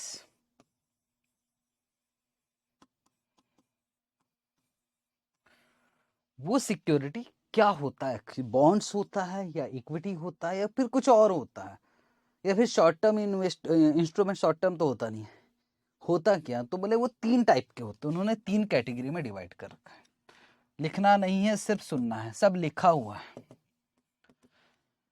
एक का नाम लिखा है पास थ्रू सर्टिफिकेट, PTS, पास थ्रू सर्टिफिकेट। और एक का नाम है पास टू सर्टिफिकेट, सर्टिफिकेट तो C होता है सर। और एक है पे थ्रू सिक्योरिटीज, प्लीज नाम में कंफ्यूज नहीं होना। और तीसरा कौन सा है सर? स्ट्रिप्ट। ये 3 टाइप की सिक्योरिटी इश्यू होती है। एक बार समझाओगे सर? समझा रहा हूं। देखो भाई, ये थोड़ा सा टेक्निकल टॉपिक है, इसके अलावा फिर कुछ है नहीं। पहली बात ये है कि इन्वेस्टर बोलेंगे कि पैसा कैसे मिलेगा। बोले सुनो, सिंपल है यार, पैसा हमें ऑब्लाइजर से 3 रूप में मिलता है। 3 कहाँ, 2 ही तो सर। इंटरेस्ट और प्रिंसिपल नहीं, एक प्री पेमेंट भी होता है। और बोले जैसा पैसा मिलेगा भाई वैसा पैसे हम आपको देंगे, जो भी मिलते जाएगा प्रोपोर्शनेटली हम आपको देते जाएंगे, जो भी मिलते जाएगा देते जाएंगे। This is pass through certificate, इसमें कुछ है ही नहीं। जो पैसा हमें मिलेगा वो पैसे हम ट्रांसफर करेंगे, पास थ्रू सर्टिफिकेट। और एक होता है पे थ्रू सिक्योरिटी। सर ये क्या होता है? इसमें एक दिक्कत है, मालूम है सर किन लोगों को दिक्कत है? एक वो जो पर्सन है ना, जो रिस्क कम लेना चाहते हैं, बहुत कम। भैया हमको ऐसा है कि फिक्स बता दो 10, बस खत्म। मतलब यार मिलेगा तो दोगे, मिलेगा तो दोगे, ज्यादा रिटर्न मिलेगा, बोले ज्यादा नहीं चाहिए, रिटर्न कम भी चलेगा, पर पक्का करो ना यार। ये क्या है, मिलेगा तो देंगे ऐसा नहीं, एक टर्म फिक्स हो जाए, एक रेट ऑफ इंटरेस्ट कम मिलेगा तो चलेगा, और हमें एक टाइम फिक्स हो जाए कि यार हमें इस साल इतना मिलेगा ही मिलेगा।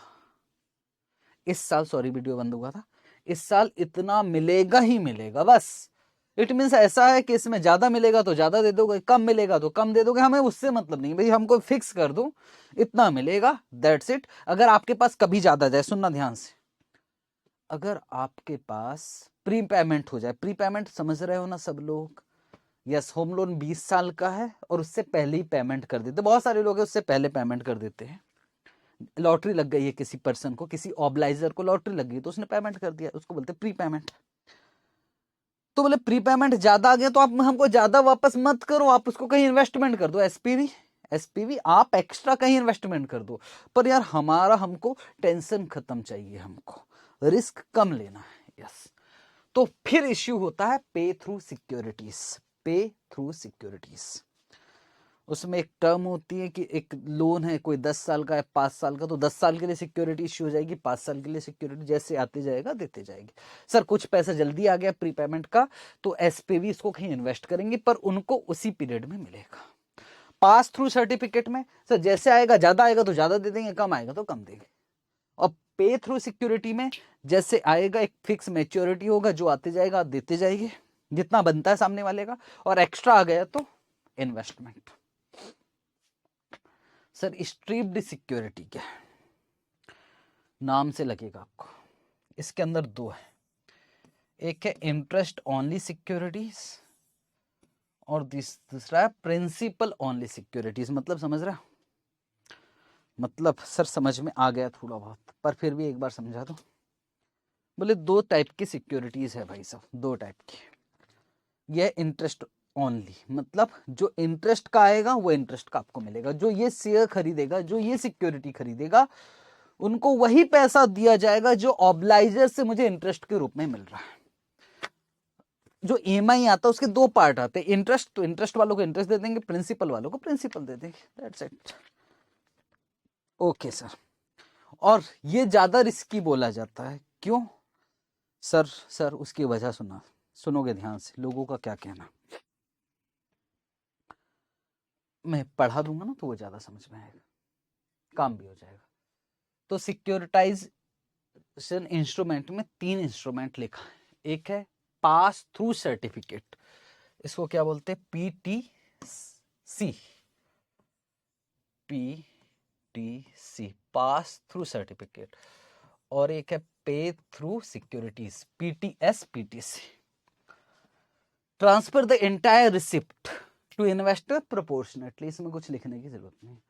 और डिफरेंट ट्रांच बना दिया जाएगा आपको, क्या 10 साल के लिए एक ट्रांच बना दिया, एक 4 साल के लिए ट्रांच बना दिया, एक 5 साल के लिए, उस तरह से हम पेमेंट करेंगे। और प्रीपेमेंट जो आएगा उससे शॉर्ट टर्म इन्वेस्टमेंट कर देंगे। बात समझ में आ रहा ना? हमारा टारगेट था कि यार इतना पैसा आएगा, हम इतना दे देंगे, दैट्स इट। सामने वाले का, उस हिसाब से हमने मैच्योरिटी भी डिसाइड कर दी है, 4 साल, हर साल आपको इतना इतना मिलेगा। और एक्स्ट्रा पेमेंट आ गया किसी की वजह से तो हम तो एक्स्ट्रा नहीं दे देंगे, इसमें तो जो आएगा सबके सब दे देंगे, इसमें जितना बनता था उतना दे दिया इस साल का, बाकी हम इन्वेस्टमेंट कर देंगे। और स्ट्रिप्ड सिक्योरिटी दो टाइप का, इंटरेस्ट ओनली सिक्योरिटी और principal only security. Interest only security में ये सिर्फ इंटरेस्ट रिसीव करेंगे, प्रिंसिपल ओनली सिक्योरिटी के होल्डर सिर्फ प्रिंसिपल वसूल करेंगे। बस इसमें एक दो बहुत पॉइंट टेक्निकल है। अगर इंटरेस्ट रेट बढ़ता है मार्केट में तो इंटरेस्ट ओनली सिक्योरिटी का प्राइस बढ़ जाएगा। मतलब भाई साहब, आपने हमसे बोरोइंग की बात, जिन्होंने होम लोन ले रखा, मैं उनकी बात कर रहा हूँ। होम लोन वाले क्या करेंगे, जिन्होंने होम लोन ले रखा उनकी बात करो। सर मार्केट में तो बड़े बड़े महंगे रेट पे लोन मिल रहा है, रेट ऑफ इंटरेस्ट ज़्यादा है मार्केट में, तो भाई जहाँ है ICICI से लिया है ना, उसको प्यार से इंटरेस्ट देते, बात खत्म। क्योंकि मार्केट में दूसरी जगह जाओगे तो रेट ऑफ इंटरेस्ट ज़्यादा है, तो फिर इंटरेस्ट हमको टाइम पर मिलेगा, सही मिलेगा, और इसलिए वो इंटरेस्ट ओनली सिक्योरिटी का प्राइस बढ़ता है। अगर मार्केट में मार्केट की मैं बात कर रहा हूँ, मार्केट में रेट ऑफ इंटरेस्ट बढ़ता है तो इंटरेस्ट ओनली सिक्योरिटी का प्राइस भी बढ़ेगा। यहां तक समझ में आता है? Yes sir. और सर प्रीपेमेंट हो जाएगा। प्रीपेमेंट कब होगा? जब मार्केट में रेट ऑफ इंटरेस्ट कम होगा। टेक्निकल चीजें समझ में आ गया तो ठीक है, नहीं तो लिख देना। मार्केट में रेट ऑफ इंटरेस्ट कम हो जाएगा तो जो लोग हमसे ICICI से ज्यादा रेट ऑफ इंटरेस्ट पे लोन ले रखे हैं, वो पैसे प्रीपेमेंट करने का सोचेंगे, कहेंगे यार बाहर से उठाओ ना।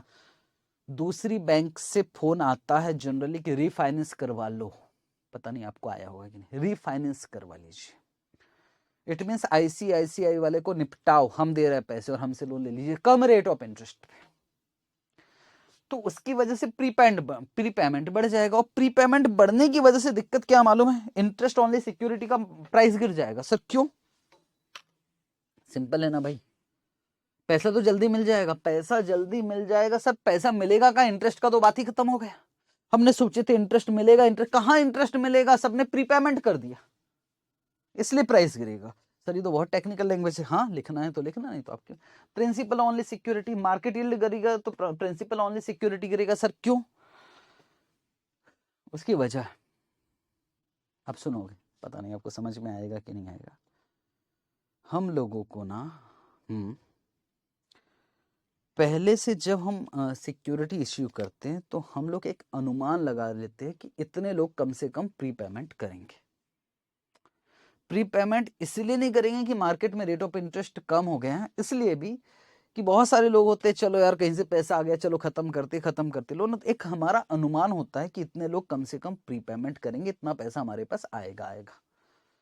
अब हुआ क्या, मार्केट यील्ड बढ़ गया तो जो प्रीपेमेंट करने वाले थे अब नहीं करेंगे प्रीपेमेंट। मार्केट यील्ड बढ़ गया मतलब मार्केट में रेट ऑफ इंटरेस्ट बढ़ गया, तो वो हमको क्यों प्रीपेमेंट करेंगे? आप खुद सोचना हो तो मार्केट में पैसा लगा देंगे ना भाई, होम लोन चलने दो ना यार, मार्केट में पैसा लगा। उससे जो हमारा अनुमान था कि पैसा आएगा वो उतना पैसा नहीं आएगा, अनुमान था प्रीपेमेंट आएगा उतना पैसा नहीं आएगा, इसलिए जो प्रिंसिपल ओनली सिक्योरिटी उसका प्राइस गिर जाएगा। सर टेक्निकल है, हाँ टेक्निकल है। मेन है नाम याद करोगे तो भी चलेगा, मत लिखो टेक्निकल शब्द, कुछ लिखते हो तो भी। कितने टाइप की सिक्योरिटीज इश्यू होती है? 3। कौन कौन सा? पास थ्रू सर्टिफिकेट, पे थ्रू सिक्योरिटी और स्ट्रिप्ट। और स्ट्रिप्ट के अंदर 2, इंटरेस्ट ओनली और प्रिंसिपल ओनली। इतना भी लिख लोगे कि इंटरेस्ट ओनली सिक्योरिटीज होल्डर को वही पोर्शन मिलेगा जो इंटरेस्ट के रूप में आ रहा है, और प्रिंसिपल ओनली सिक्योरिटीज के सिक्योरिटीज होल्डर को वही पैसा मिलेगा जो प्रिंसिपल के रूप में आ रहा है, इंक्लूडिंग प्रीपेमेंट। ठीक, ओके। तो कितने टाइप की सिक्योरिटीज हो गई, और ये लिखना आसान है, बहुत मुश्किल नहीं। ठीक है, चले आगे। यस, फीचर्स ऑफ, ये बहुत बेकार पॉइंट है, ये तो रटना ही पड़ेगा। फीचर्स आपको याद करना पड़ेगा, समझा जरूर दे रहा हूं पर ये तो टोटली याद करना पड़ेगा। आखिर सिक्योरिटाइजेशन में होता क्या क्या है? सर होता सिक्योरिटी इश्यू होती है, और क्या होता है? सिर्फ इतना नहीं, इस यहाँ कुछ अलग पॉइंट है, इसको याद करना। Creation of financial instrument. Main क्या है सर? सिक्योरिटी इश्यू करना है ना, वही तो है, तो वही तो लिखा है ना सर, फाइनेंशियल इंस्ट्रूमेंट। इसमें रटने वाली क्या बात है? बेसिक मेन पॉइंट जो है वो यही तो है कि हम फाइनेंशियल इंस्ट्रूमेंट का क्रिएशन करते हैं, हम सिक्योरिटीज इश्यू कर रहे हैं।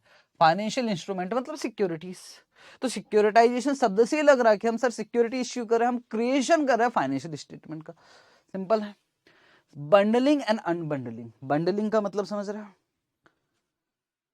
मैं हूं आईसीआईसीआई, मैंने एक होम लोन जो 10-10 साल के थे, होम लोन, ऑटो लोन वगैरह एजुकेशन लोन थे, मैंने होम लोन का एक बंडल बनाया और एसपीवी को दिया और एसपीवी ने उसको खोल दिया और इश्यू कर दिया। बंडलिंग का मतलब क्या होता है, क्रिएशन पुल ऑफ एसेट्स और broken into instrument, bundling and unbundling. Tool of risk management, risk management समझ रहे हो, आईसीआईसीआई का टेंशन खत्म हो गया। क्यों सर, क्योंकि उन्होंने जो एडवांसेस दे रखे थे होम लोन के रूप में वो बेच दिया, रिस्क उन पर चला गया एसपीवी के। वो तब होगा जब कौन सा, नॉन रिकोर्स बेसिस पे, नॉन रिकोर्स पे। इट मींस सर इन्होंने क्या किया, जो लोन दिया था वो एसेट को बेच दिया एसपीवी को। अब हमारा टेंशन खत्म, नॉन रिकोर्स बेसिस पे बेच दिया कि अगर पैसा डूबा तो कोई हमारे पास मत आना, दैट्स इट। स्ट्रक्चरल फाइनेंस का मतलब सर पैसा जनरली कैसे लेते, किसी से उधार लेते, यहां आपने स्ट्रक्चरल मतलब समझते हो ना यार, आपने इंस्ट्रूमेंट बनाकर इश्यू किया है, ये तो आपको मालूम है। ट्रेंचिंग, सर लोन को आपने स्प्लिट कर दिया सेवरल पार्ट में, बिल्कुल, लोन 10 साल का लोन, ट्रेंच और होमोजेनिटी मतलब आपने एक ग्रुप बनाया है सारी चीजों का। सर फीचर्स याद करना बहुत मुश्किल है, मेन बातें याद हो जाएगी सर। क्रिएशन कर रहे हैं हम फाइनेंशियल इंस्ट्रूमेंट का, ठीक है, बंडलिंग और अनबंडलिंग कर रहे हैं, वो भी बात समझ में आती है। और सर इसके अलावा क्या, ट्रेंचिंग का मतलब क्या होता है, आपने अलग अलग ट्रेंच तो समझाया था, ये इंटरेस्ट, ट्रेंच का मतलब होता है आपने अलग अलग मैच्योरिटी का आपने लोन इश्यू किया, स्ट्रक्चरल फाइनेंस है ये, ओके सर। और होमोजेनिटी के मतलब होता है आपने ग्रुप बनाया है एसेट का। सर ये मुश्किल है थोड़ा सा याद करना। फीचर्स में आपको होमवर्क दे रहा हूं, आप जानो इसको कैसे याद करोगे, क्योंकि यार ये फीचर मैं ये नहीं बोल सकता कि आ नहीं सकता, आ सकता है। हाँ जी, ये आने की उम्मीद कम है। प्राइसिंग ऑफ सिक्योरिटाइज इंस्ट्रूमेंट आने की उम्मीद है, आज तक आया भी नहीं। सर प्राइसिंग का मतलब, यार जो सिक्योरिटी पेपर इश्यू कर रहे हो ना, उसका प्राइस क्या रखना चाहिए, उसका प्राइस क्या होना चाहिए। दो अलग अलग एंगल से सोचो। अगर मैं सोच रहा हूँ कि मैं खरीदने का सोच रहा हूँ ये पेपर्स, तो मैं कितना पैसा दे सकता हूँ, अगर मैं इन्वेस्टर के एंगल से सोचूं, तो सर इससे जो कैश इनफ्लो आएगा उसका present value, discounting cash flow techniques, yes.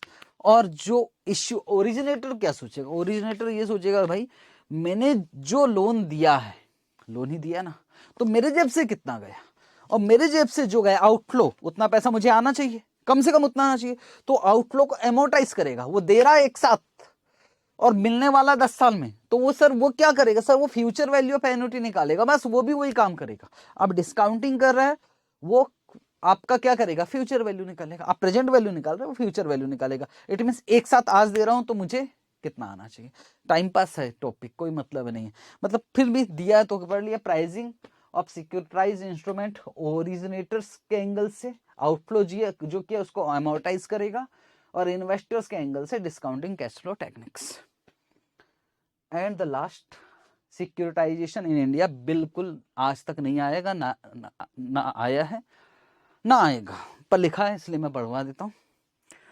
कहां से स्टार्ट हुआ था सर, इंडिया में सबसे पहले कौन किया था, सिटी बैंक, ये पढ़ना पड़ेगा आपको,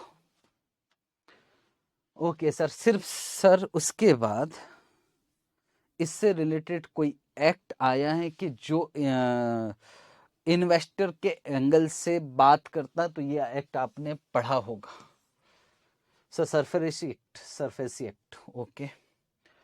और फिर बताना पड़ेगा कि धीरे धीरे इंडियन कैपिटल मार्केट में ग्रो हो रहा है इंडियन कैपिटल मार्केट, जो सिक्योरिटाइज इंस्ट्रूमेंट हो रहा है उसमें भी ग्रो हो रहा है धीरे धीरे, मार्केट बढ़ रहा है सर, टाइम पास। और फिर उसके बाद जैसे सिटी बैंक पहले आया, फिर आईसीआईसीआई बैंक आ गया, एचडीएफसी आ गया, फिर सेबी ने अलाउ किया कि बाहर वाले भी आके इन्वेस्टमेंट कर सकते हैं। सब कहानी किससे है, ये भी होमवर्क है। फीचर होमवर्क है, मैं नहीं करवा सकता, और ये भी होमवर्क है, ये नहीं आएगा, ये नहीं आया है और वो भी नहीं है, फीचर्स आ सकता है। ओके तो सर हाँ बोलो, खत्म करें क्या? यस, 3 टॉपिक है जो अभी मैं नहीं करवाऊंगा, ब्रेक के बाद करवाऊंगा। एक था मतलब सेकंड पार्ट में करवाऊंगा, एक था हमारा risk in securitisation, risk in security problem नहीं, रिस्क इन सिक्योरिटाइजेशन, और एक है टोकनाइजेशन आया हुआ है जिसमें ब्लॉकचेन कॉन्सेप्ट मुझे पढ़ाना है, बस खत्म। तो सर वो कितने मिनट करेगा? 15-20 मिनट, उससे ज़्यादा नहीं होगा। पर सर सेकंड पार्ट में क्यों करवा रहा हूँ? क्योंकि वो मुझे थोड़ा अलग से करवाना, दैट्स इट। ओके याद कर ले फाइनली क्या क्या पढ़ा था। यस सर, पहला पॉइंट बताते जाना। यस सर, पार्टिसिपेंट बताओ जल्दी से कितने। बेटे मेन मेन जो क्वेश्चन उसको तो याद करना पड़ेगा, भले फीचर्स याद ना हो चलेगा, किस तरह से प्राइसिंग करते हो याद ना हो, पर प्लेयर्स पार्टिसिपेंट कितने वो तो याद करना पड़ेगा। Sir 2, primary secondary. प्राइमरी में बोलो कौन कौन से? सब प्राइमरी में एक तो ऊपर वाला था जिसको बोलते थे ओरिजिनेटर्स एसपीवी, ओरिजिनेटर्स एसपीवी और इन्वेस्टर्स। सेकेंडरी की बात करो सर, सेकेंडरी में जो टोटल थे बहुत सारे थे, उसमें ऑब्लाइजर्स था एक, बिल्कुल। उसके अलावा सर एक रेटिंग एजेंसी था, एक क्रेडिट इनहेंसर था, एक रिसीविंग एंड पेइंग एजेंट था, एक ट्रस्टी था, हो गया ना सर, एक स्ट्रक्चरर था, ठीक है। तो ये पार्टिसिपेंट हो गया। उसके बाद मैकेनिज्म में क्या आएगा जरा बताओ। सेकंड क्वेश्चन सर, पहले क्रिएशन करेंगे पुल ऑफ एसेट्स मैकेनिज्म में। हाँ सर क्रिएशन वही तो था ना, क्रिएशन पुल ऑफ एसेट, वही तो भूल गए थे हम लोग। पुल बनाएंगे एसेट्स का, ठीक है। फिर सिक्योरिटी सेल करेंगे, सॉरी एसेट सेल करेंगे किसको? एसपीवी को। एसपीवी रेटिंग करवा लेगा, फिर सिक्योरिटी इश्यू करेगा, कर दिया। उसके बाद एडमिनिस्ट्रेशन होगा, रिसीविंग एंड पेइंग एजेंट वाला। उसके बाद रिपेमेंट होगा फंड का, रिपेमेंट होगा फंड का, और चाहो तो रिकोर्स टू ओरिजिनेटर हो सकता है, ठीक है सर। ये मैकेनिज्म भी हो जाएगा हमसे।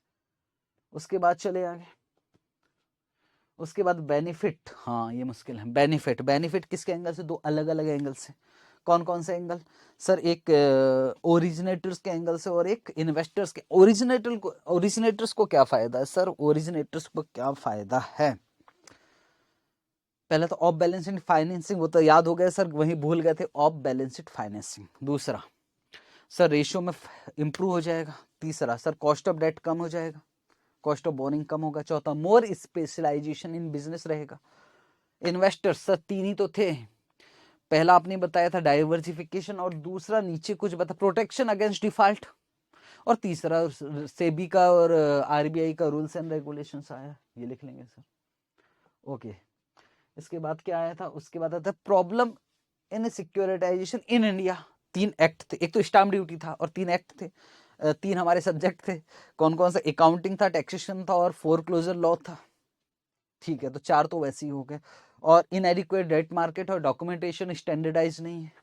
वाह सर मजा आ गया ये तो। ओके उसके अलावा सिक्योरिटीज कौन कौन सा इश्यू होते? तो 3 था। कौन कौन सा सर? एक होता था पास थ्रू सर्टिफिकेट, जो आएगा दे देंगे। एक था पे थ्रू सिक्योरिटीज, जो आएगा सब नहीं देंगे, जो बात होगी हम आपको फिक्स देंगे, एक्स्ट्रा आ गया तो हम इन्वेस्ट। और फिर था स्ट्रीप, स्ट्रीप में 2 थे, इंटरेस्ट ओनली और प्रिंसिपल ओनली। और सबसे मुश्किल क्वेश्चन था features of securitisation in securitisation. Features में क्या था सर? फाइनेंशियल इंस्ट्रूमेंट को क्रिएट ही तो कर रहे, सिक्योरिटी तो बना रहे हम लोग, ठीक है। बंडलिंग अनबंडलिंग करते थे सर, ये भी बात समझ में आ रही थी मुझे, तो 2 पॉइंट याद है। इसके अलावा सर ये स्ट्रक्चरल फाइनेंस है, बिल्कुल सही।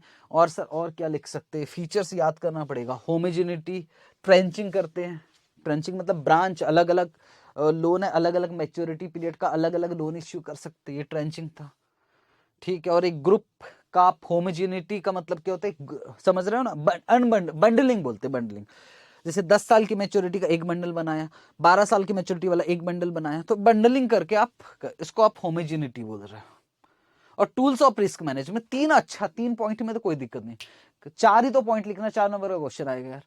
Creation of financial instrument, bundling and unbundling, ठीक है। Tool of risk management, tool of risk management का मतलब है कि सर हम अपना समस्या, अपना जो बर्डन था ना, सामने वाला डुबा लेगा तो अब हमारा टेंशन नहीं, हमने बेच दिया। तो 3 पॉइंट तो हमको वैसे भी याद हो जाएगी। सर 4 नंबर का क्वेश्चन है तो 6 लिख सकते कि लिख सकते हो सर, 4 लिखोगे तो क्या पूरे नंबर मिलेंगे। मेरे पास आंसर शीट है, मैंने दिखवाया हूं पिछली बार। सर प्राइसिंग कैसे करते, 2 अलग एंगल से सोचो। एक ओरिजिनेटर कैसे प्राइसिंग डिसाइड करेगा और एक investors, discounting cash flow techniques. और ये तो बेकार की बात है कि यार इंडिया में क्या, ये तो पढ़ा हुआ तो पक्का होमवर्क, ठीक है। अब खत्म कर रहा हूं मैं ये वाला पार्ट। पार्ट नंबर 2 में इंपॉर्टेंट होगा, उसमें 3 ही है। एक तो मुझे करवाना है क्या, रिस्क इन सिक्योरिटाइजेशन, ये नया आया है, risk in securitisation, legal risk, credit market, simple है। और दूसरा टोकनाइजेशन करके आया हुआ है, जिसमें ब्लॉकचेन कॉन्सेप्ट है तो नहीं है, पर उन्होंने टोकनाइजेशन से पहले ब्लॉकचेन कॉन्सेप्ट समझाया, तो चलो मैं भी समझा दूंगा। बस सब बड़ी मुश्किल से 15 मिनट लगेगा। यस, अभी मैं खत्म कर रहा हूँ पार्ट नंबर 1। हर चैप्टर में ऐसे ही होगा। जो फाइनेंशियल पॉलिसी वाला चैप्टर है वो चैप्टर ही आधे घंटे का, ठीक है। तो इसके बाद रिस्क मैनेजमेंट होगा इस चैप्टर के बाद, और उसके बाद बस इतना ही तो है यार। मतलब सर टोटल मिलाकर 2 घंटे की थियरी और बची हुई है, ठीक है जी। Okay, thank you. ब्रेक है।